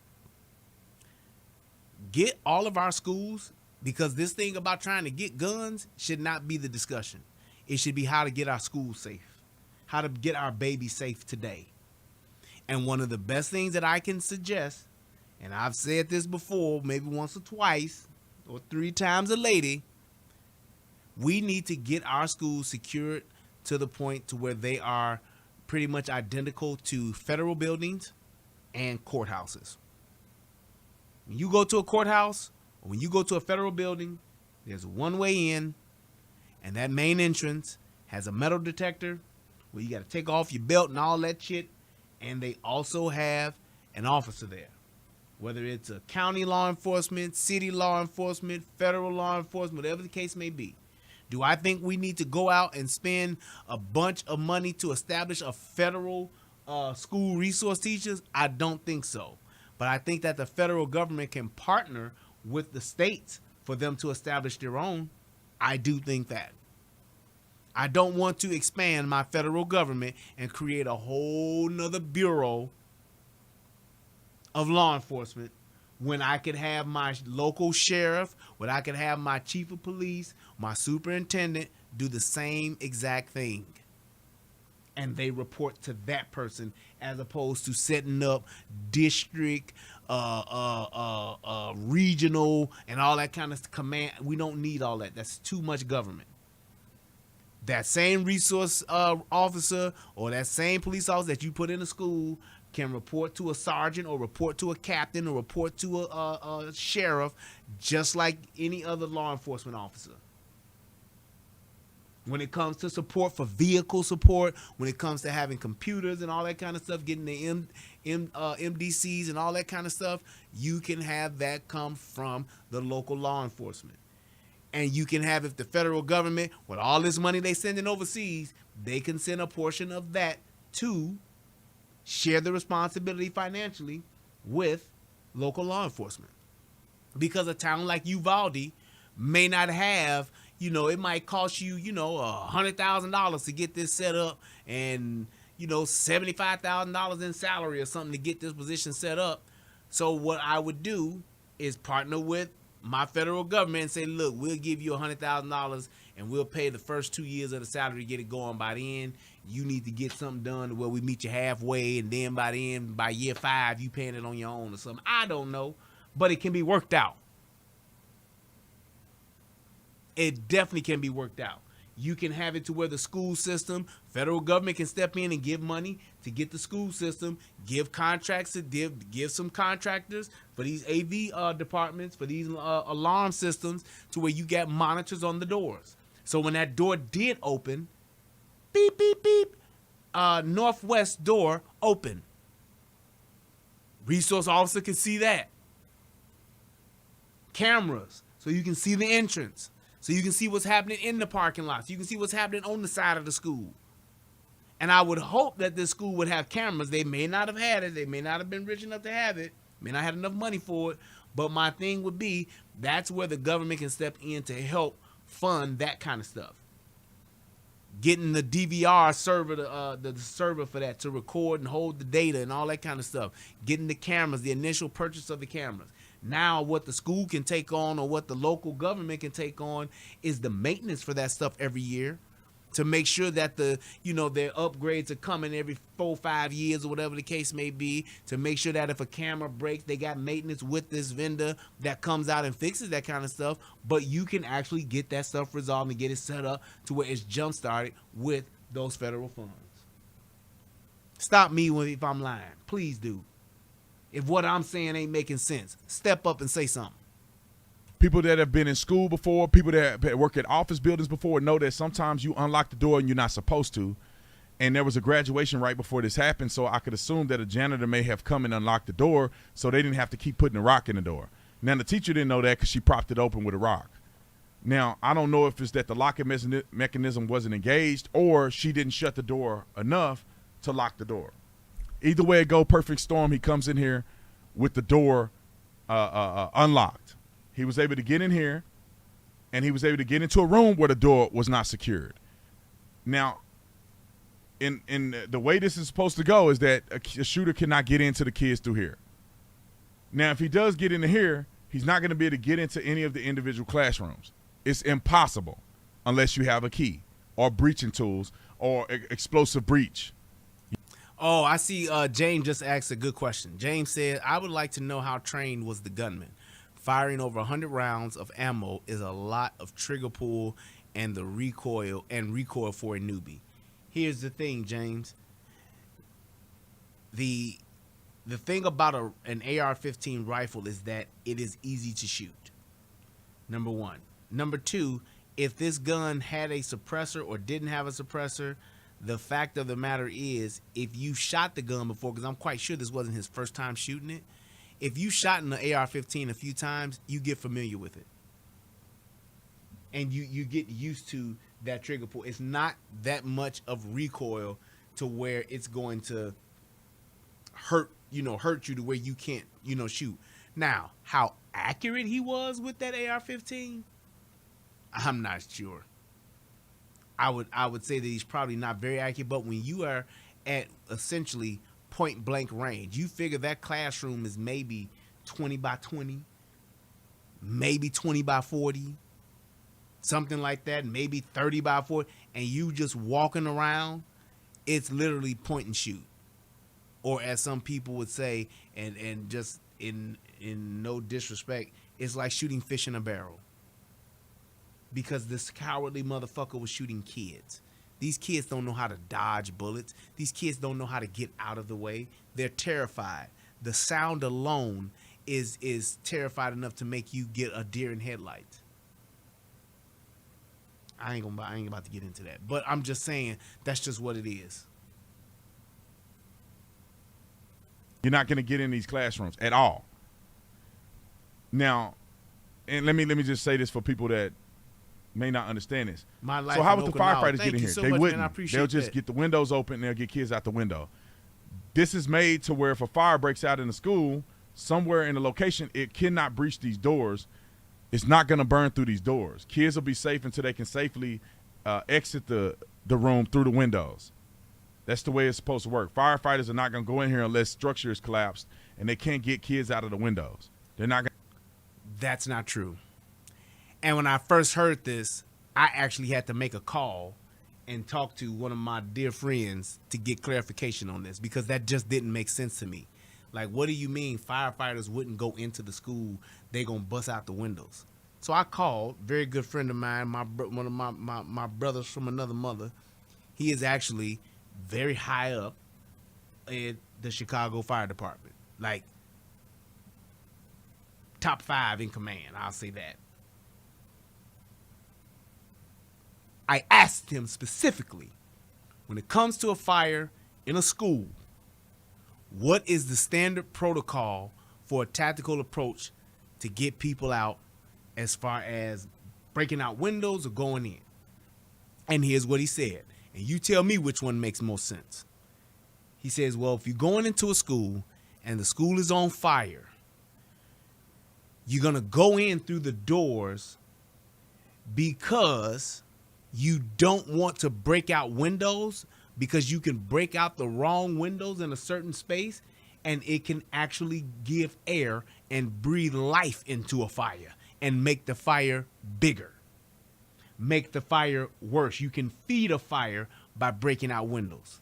He says the first thing we're going to do is go and hit the hallways, and we're going to try to get people out through the stairways and through the hallways, because a school has a lot of fire-rated material in it, which means that school is, if a school is on fire, it's meant to, hey, for the fire to burn from one classroom to the next classroom, it could have, 45-minute or 2-hour fire-rated sheetrock where it take an hour to burn through to get to the other side. So it's not a thing to where they're going to go in and you get to a school, there's a fire there, you automatically start busting out windows. No. I said, so when do you bust out windows? He said, well, we bust out windows if we see that the fire is in a particular room and there are people there that can't get out. If we can't get them out through the door, if we can't get them out through the stairway, then hell yeah, we going to bust them windows out and we going to get them out through there.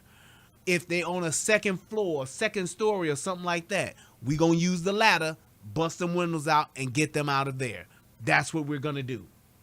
But our first mind is not to just go to a school and start breaking out windows to get kids out. We're not doing that. Unless the fire is in that room, that's where we may do it, because we don't have access from the hallway to get to the doors, or from a stairway to get those kids out or to get those people out. That's what we're going to do first. That's from, like I said, a guy who does this shit for a living. Now, shout out to me for having access to that kind of guy. But I just do. So, unfortunately, that's some more shit that's not correct. They're not just going to go to a school and start busting out windows, because you can literally, like he said, we can hit the wrong window and feed a fire and turn a smoldering fire into a fucking inferno because we broke out a window just because we ran up to the school and we said, hey, it's a fire in here. Start breaking out the windows, getting the kids out. Nope. Going to come in here. If in the rescue situation, right? If they're going to fight the fire, that's a different scenario. They're going to evacuate all these people first and try to get them out before they begin to fight this fire, if it makes sense to them tactically. And you can't predict every scenario. But he gets into here. Unfortunately, this door wasn't secure. He gets into here. Now, according to information that I had, he did shoot in here. He came out of here to go across here. He couldn't get in his door, so he shot the door with his gun, but he still couldn't make it in his door. So he went back into the classroom and through the classroom through an open door into this classroom, because this door is secured and locked. That's the only way he made it through here, is because he went through an open door and ended up having access all the way through. He shot in here for 2 minutes straight, over 100 rounds, before police ever really made contact with him. Why does he keep saying ever really made contact? Hey, Indiana mom, I don't know what you're talking about, but that's not about the topic, so please cease and desist. But what does really made contact mean? Either you making contact or you not. I guess waiting in the hallway is not really making contact. I'm just listening to this motherfucker move around.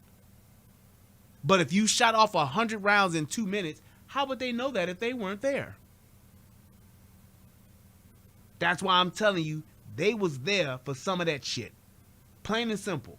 They just didn't go in because Arredondo held them up. That's the truth. That's the truth. I'm sorry, but that's what it is. And until I see some video footage that proves otherwise, that's what makes sense. That's exactly what makes sense. Waiting for keys, waiting for a Halligan tool, whatever the case may be, that's still y'all not being prepared. Might have been your first time ever happening. Might have nobody never thought of it. All I'm saying is this is what appears to have happened. And the fact that they waited, they should have tried to do everything they possibly. You can get a crowbar, a tire iron to pry open one of them doors. As you can see from this map, there are at least 2 doorways that you can get through. Now, let's step on the other side of this map. There are windows on this side.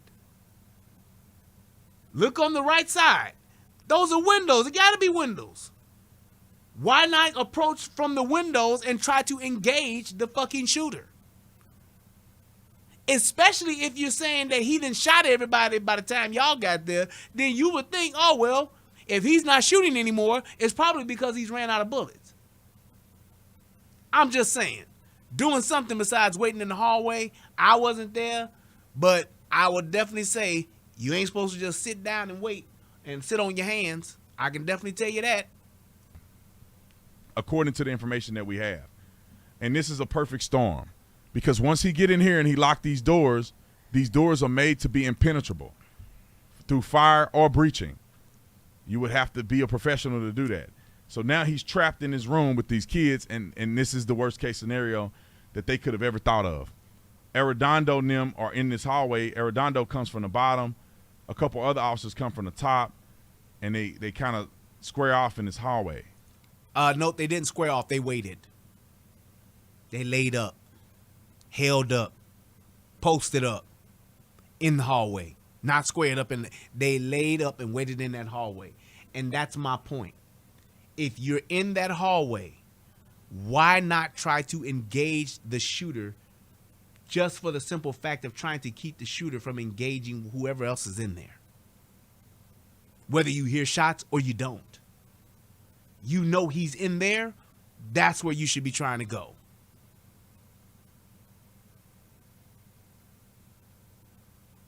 That's where you should be trying to get into. I don't want to be outside. I don't want to be listening from the other side of the wall. I want to be where you are. I just want to be where you are.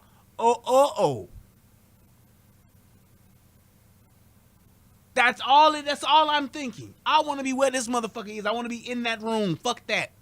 I want to shoot at him. I want to shoot him. Now, he's already in the room secured. According to Arredondo, he tried the doors and they couldn't get the doors open. They were both secured and locked. Now, that sounds bizarre to me, but they ended up receiving fire once they attempted to get these doors, to try to get to these doors. And that's my other thing. So he was in there, and this is why I keep saying they were there when them bangs was going. He was there, they were there, and he was shooting at them, but wasn't shooting the kids. He shot off over 100 rounds, and he was shooting at them, but he wasn't shooting no kids at that point. That don't add up. It doesn't add up. Dumb niggas was there for some of them bangs, I'm telling y'all. There's no way possible all of this could have been going on and this timeline can be what it is and they was getting shot at by this guy, but they wasn't there when this guy was shooting kids. Bullshit. That's bullshit.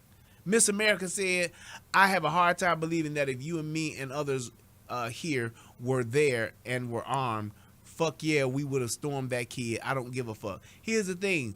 I believe that that people would have stormed it, and I believe a lot of people would have died because that dude had some firepower. But my point would be, I would rather engage this guy in some shape, form, or fashion to distract him or to keep his attention to where he's not shooting kids than to hold up and let him do his thing until we got the right key. Makes no sense. That dude should have just followed the fucking training. Period. Whatever officers got shot, whatever officers may have died, that comes with the job. Follow the fucking training or turn in your badge and gun.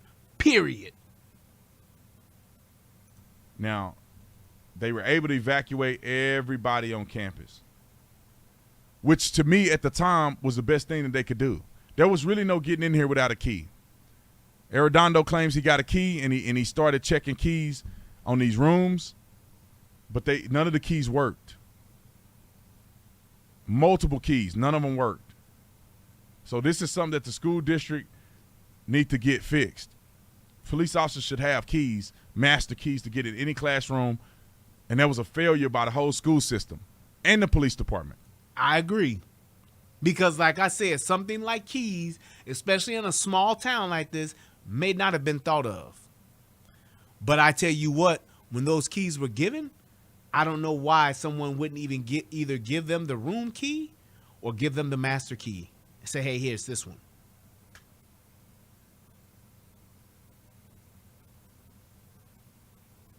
I'm just saying. I know what a master key is. After you tried the first one or the second one on the other rule, say, damn it, where the master key? Which key is the master key? The building ain't that big. We talking 1, 2, 3, 4, 5, 6, 7, 8, 9, 10, 11, 12, 13, 14, 15, 16. Possibly 16 room keys. I get it. 40 minutes to get in? I don't get it. Again, not just the cops. The school probably didn't want to give the cops keys. Anyway, they rescued all these people. The SWAT team came up, I think, from this angle. They end up coming in here like this, breaching this door and shooting a guy in here and here. I can't remember. I think they breached this one and shot him in here. According to one of the witnesses at the scene, said the kids were pulverized and decapitated. That's what 5.56 will do to kids, shooting them. Before cops can ever make it there, they will be pulverized by AR-15 rounds. And that's a very sad day, and I know a lot of parents were upset about that. One of the Uvalde ISD officers' kid died in this situation. Yep. One of Arredondo's good friends that he went to school with was actually his cousin-in-law, one of his family members, was married to the woman who died in here. This was personal. Yep. And I agree with that. And that's why I said what I said earlier. I don't think that Arredondo's a cold-hearted son of a bitch who just didn't care. I don't think that at all. I do believe that this was somebody who maybe didn't take their training seriously enough to follow it to the letter, or like any other human being this could potentially happen to, got scared. Because you didn't train or you didn't take the training seriously, it didn't kick in, and you literally were scared. And you froze and didn't know what to do. Saying that you didn't want anybody else to get shot, I understand that, but you can't do that in this situation. This is a, hey, when the going get tough, the tough get going situation. We ain't got time to sit back. We ain't got time to hang back, hold up, wait a minute, let me get some. Nope. You got to go. And that's why they have the training set up the way that they do. I'm just saying. They were simply, Estevez says, Uvalde PD was simply not prepared for this. They had to wait for BORTAC operators to break in, sadly so. Here's my thing. They just had active shooter training. And that's what I'm saying. With the exception of none of these guys ever having any active shooter training, I get it. If any of them have had active shooter training, they should have been the one in charge. They should have been calling the shots, and they should have went in there. That's it. Sorry. I'm sorry. That's just what it is. But for people to come out and say these were cowards and they did nothing, you owe them an apology. They got death threats. Arredondo been getting death threats, and people didn't even know the scenario that actually happened. This is what happens when the worst case scenario happens and there's no way to plan for it. These teachers are not expecting for a shooter to be able to breach these doors. They are expecting to shield their students until police arrive and find that guy and kill him. They're not expected for these doors to be breached. This teacher right here. So if the teachers are expecting for the police to breach those doors and to come in there and kill them, what would you think that the police should be thinking? Maybe they should be thinking, we gonna breach these doors, go in there and kill them. I'm telling y'all, that training is not complex. It is not rocket science. It is simply eliminate the threat tactics. All we're trying to do is eliminate the person that is doing the shooting. Here who bashed the police officers, which I thought it wasn't a good idea for him to do that because he made a lot of mistakes himself. He probably wasn't prepared for the guy to come through the bathroom. Yep. He figured if he couldn't get through the door, they're safe and secured. Yep. He wasn't prepared for him to come through this adjoining bathroom. And that's what a teacher would think. Cannot train for this stuff, ladies and gentlemen. It's unfortunate. Bad things happen in life. Yes. You don't always have to point the finger at somebody to blame them. Bad things happen. We don't know why they happen. We don't know why this door wasn't secured. Yep. We don't know why this door wasn't secured. We don't know how he was able to escape being captured because he hid behind a car here. Yep. We don't know why a police officer wasn't here. And I get that. Could the police officer admit, could he have ducked down and hid? I get it. But my point is, once you're in and the shooting begins, there is specific training on how you address that shooter. KFX says, I think if Uvalde teaches us anything, is that we can't wait for cops anymore. We need to defend ourselves. And I must say, I cannot disagree with you at all, KFX. I absolutely agree. I absolutely agree. Because out of, 3 adults that got killed in this? Out of those 2 or 3 adults that got killed with this, if one of them had a gun, maybe, just maybe, we would not have had as many lives lost as we did. There's a lot of things that happen that we don't know and we cannot plan for. Yep. It's okay to criticize law enforcement. It's okay to make an assumption, or not make an assumption, but make an adjustment and say this is what we need to do to improve on. But to go and say that police are cowards and they all deserve to go to hell and all this other stuff, you're just wrong. There's going to be a lot learned from this situation around the country, just like in Columbine. It's going to be a lot to learn. These small towns who are expecting a multi-agency response are going to have. And here's my thing. That in itself, he's saying that a small town is expecting a multi-agency response. yes, you would, as a small town, expect a multi-agency response for certain situations. But for an active shooter, there is no waiting for a multi-department response. There's no waiting for that. You got a bank robbery going on. You got a missing kid going on. I get it. You got a shootout in Times Square going on. I totally understand that. Active shooter in a school, there is no waiting. I'm sorry. I don't know why he keeps trying to like make that thing like that's not a thing, but that is not a fucking thing. There is no waiting for Borat, Bortak, Horback, whatever the fuck tack you want to call. You can call every fucking tack in the goddamn country. You still don't wait. Have to have a contingency plan. Let me give you just an example, and most of you guys don't even watch it anymore because most people watch half of the video. But when I was in Tucson, Gabby Giffords was shot by a terrorist, a domestic terrorist. He came out and he shot and killed. He tried to kill. He killed multiple people there, and she ended up surviving. But we had Marana PD, Oro Valley PD, Tucson PD, Pima County Sheriff. We had a bunch of agencies coming together, and we couldn't communicate with each other because we're all on different frequencies. Yep. And we all use different 10 codes. He's right. So one department is saying I'm 1023. The other department don't know what 1023 mean. Yep. He's Somebody right. say I got one 1015. I got one 107. Other agencies don't even know what that means. So we couldn't even communicate, even once we got on the same line. Yep. So what we did was we ended up going to digital radios. We had the analog radio. We went to digital radios. Mm-hmm. And then in the case of an emergency, they have the capability at the communications to patch all the agencies into one channel. And all agencies are instructed that we have common talk. Yes. That's true. And using common talk, plain talk, whatever you want to call it, you use that whenever there is a situation that's going on like this because you don't know who may be responding. I totally get that. Totally understand that. Because and even in a lot of situations, what some departments do, they share dispatch. So like where I was in Michigan, I forgot the other small town that was there. Was that crap? I can't think of it. But in that small town in Michigan, there if the other central dispatch in the smaller town ever went out, it rolled over to ours.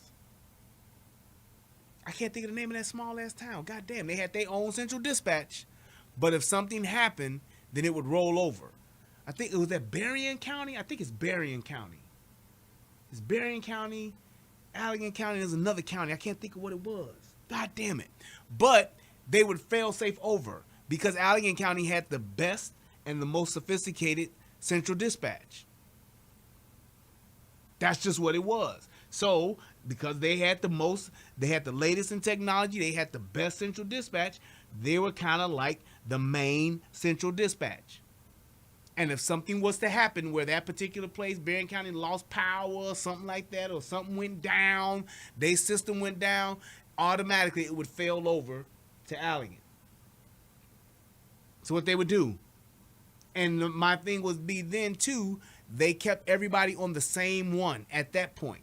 So if for some reason they did come over to Allegan, they would be on this. They would automatically get switched over to Allegan. So you had that relationship with those neighboring towns and those neighboring law enforcement agencies, so that if something like this happened, you can have that response, and everybody's on the same channel talking the same language essentially.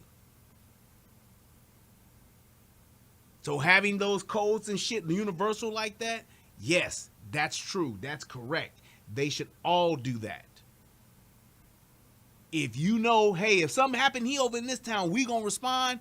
Y'all need to be on the same shit when it comes to actual communication and who's gonna run it, who's gonna be the ones in charge, who does everything roll over to, what channel do we go over to. That's what you should know how to do. That should already be established. That comes with training, constantly training. Plain language, common talk. That means we don't do 10 codes, we don't do nothing. Yep. We try to talk normal and say, I'm here, come south. I have one arrested, black male, We don't do any of the 10 codes or police shorthand.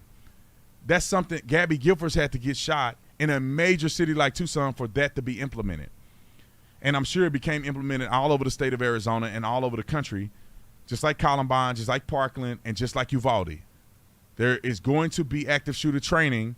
We never had active shooter training where we had multiple agencies respond. That's not in the training, and not the one I've been through. Well, for me, the one I've been to, we did. Shout out to Allegan County. We did. We had Van Buren County. That was one of the other ones.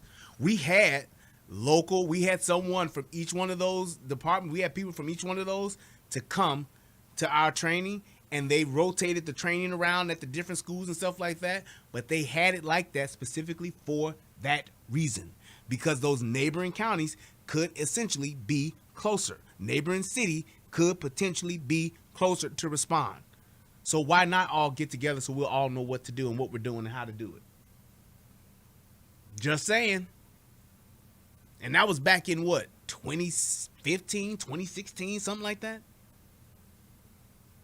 Yeah. Just saying. We all had it, and we all trained together. City, county, all trained together. Because they had their shit together. Just saying. It's not in the training. They do not train you when federal agencies show up to the scene, when local agencies show up to the state, county, when all of these agencies are showing up to the scene from multiple places around Texas. It's not in the active shooter training to tell you what to do. The incident command is there, but what happens when you can't get on the radio? What happens if the incident commander is the first on scene and he's active in a gunfight? Then everyone else should be in the gunfight. I don't get it, man. What the hell? Everyone else should be in the gunfight. That's what should happen. I'm sorry. That's how it should go. Who's going to take incident command? Somebody else has to pipe up and take incident command. It would not have been strange for one of these major. You would let the whatever officers on the perimeter takes incident command. But if you have the person who is actually incident command in an active shootout, then that's where everybody goes. We all go to where the shooting is, because apparently there's no danger outside, out on the perimeter. There's no shooting out there, so why would I be concerned of who's in charge out here in the parking lot? I don't give a shit.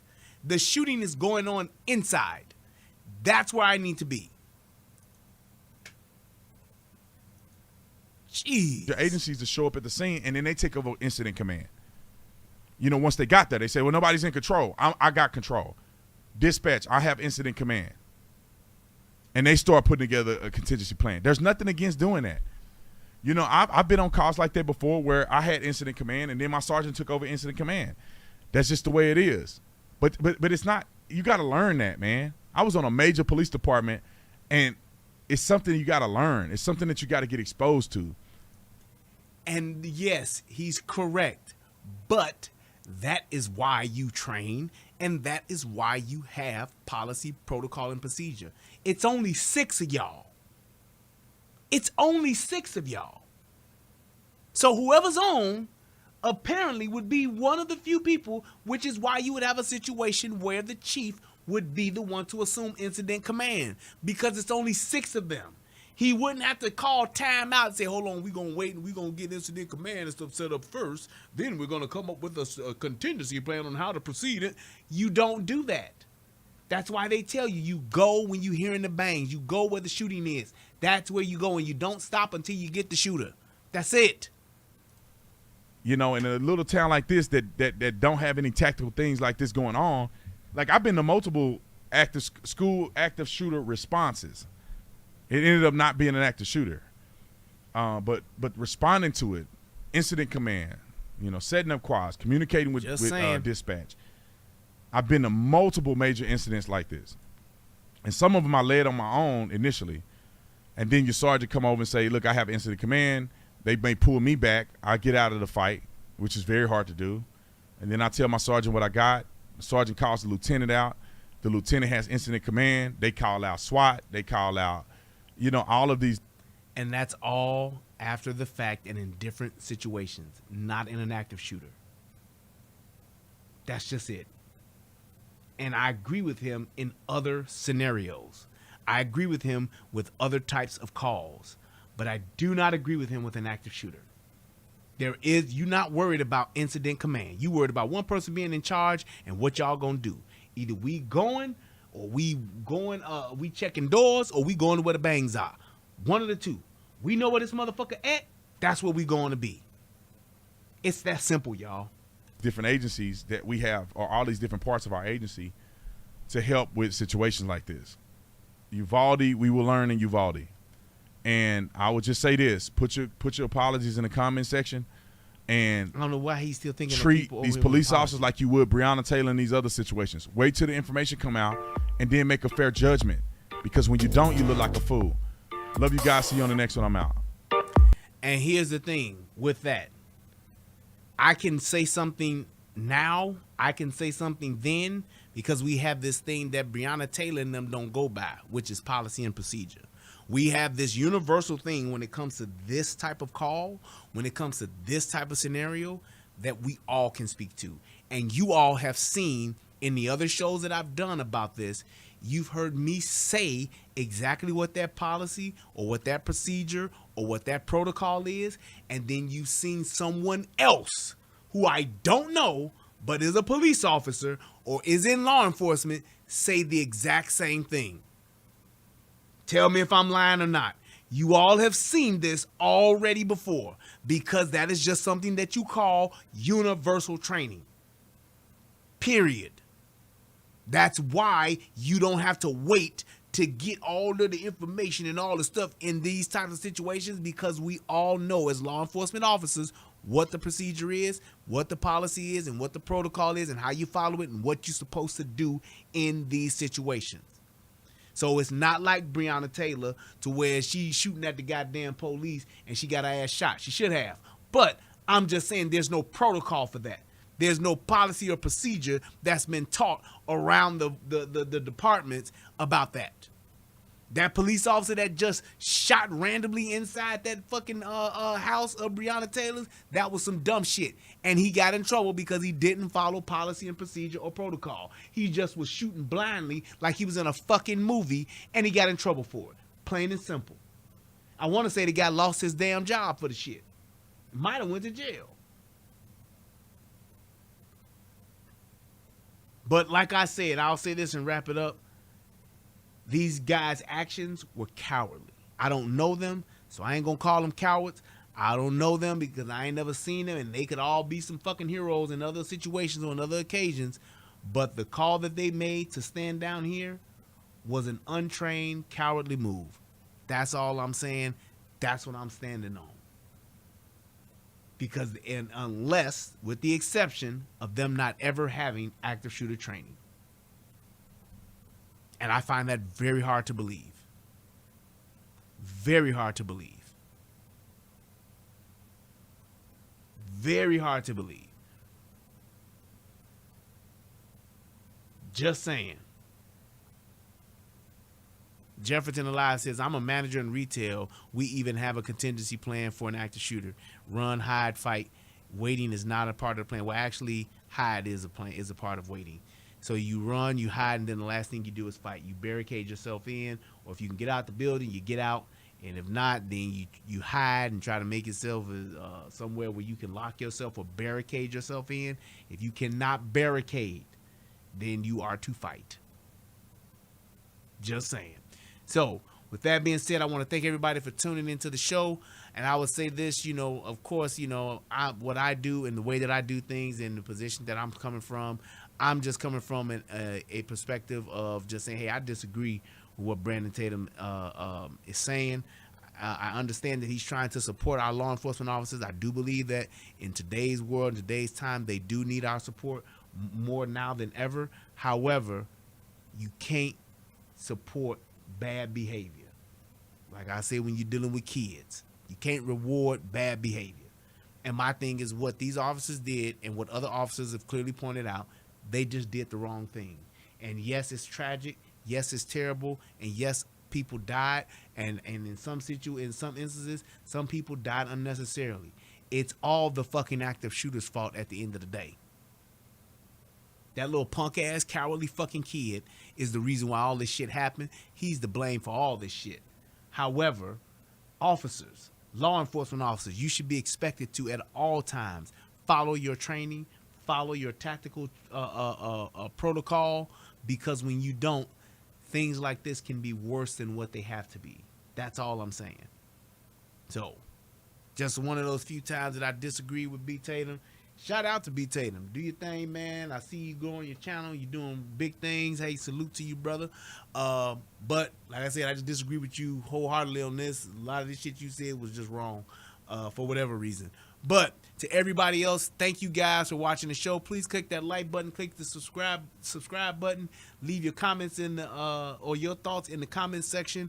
I appreciate each and every last one of you guys. Shout out to everybody that donated. Shout out to my man VZ. Hit your boy up. Shout out to hit your boy with $5. Shout out to Jesse. Hit your boy with $10. Anybody else that's watching on the replay, please click that like button, and you can still click that donate button. I appreciate you guys. You all have an amazing night. Until next time, peace, and I'm out. Thanks to everybody in the chat. I love y'all. Peace. What's going on, everybody out there in the internet world? It's me, Brian Redmond, also known as the Relationship Rehab. And I need you to do two things. What are those two things? Subscribing to both my channels. I need you to go to the Relationship Rehab, subscribe to that channel, and then I need you to go to United Guns of America and go to that channel. Now you may be asking, why would I do that, Brian? Because it's two of the hottest channels on the internet. Come over there, give me your thoughts, give me your opinions, have conversations, because that's what it's all about. We talk about some of everything: politics, relationships, guns, law enforcement, community stuff, anything that's happening. I'm willing to have a conversation about it, so come on over. You don't got nothing else to lose, and you ain't got nothing else to do. So come to my channel, subscribe ASAP, and join in on the fun. Twice the entertainment, 2 channels, twice the fun. Come on and have a funky good time with your boy. Peace, and I'm out.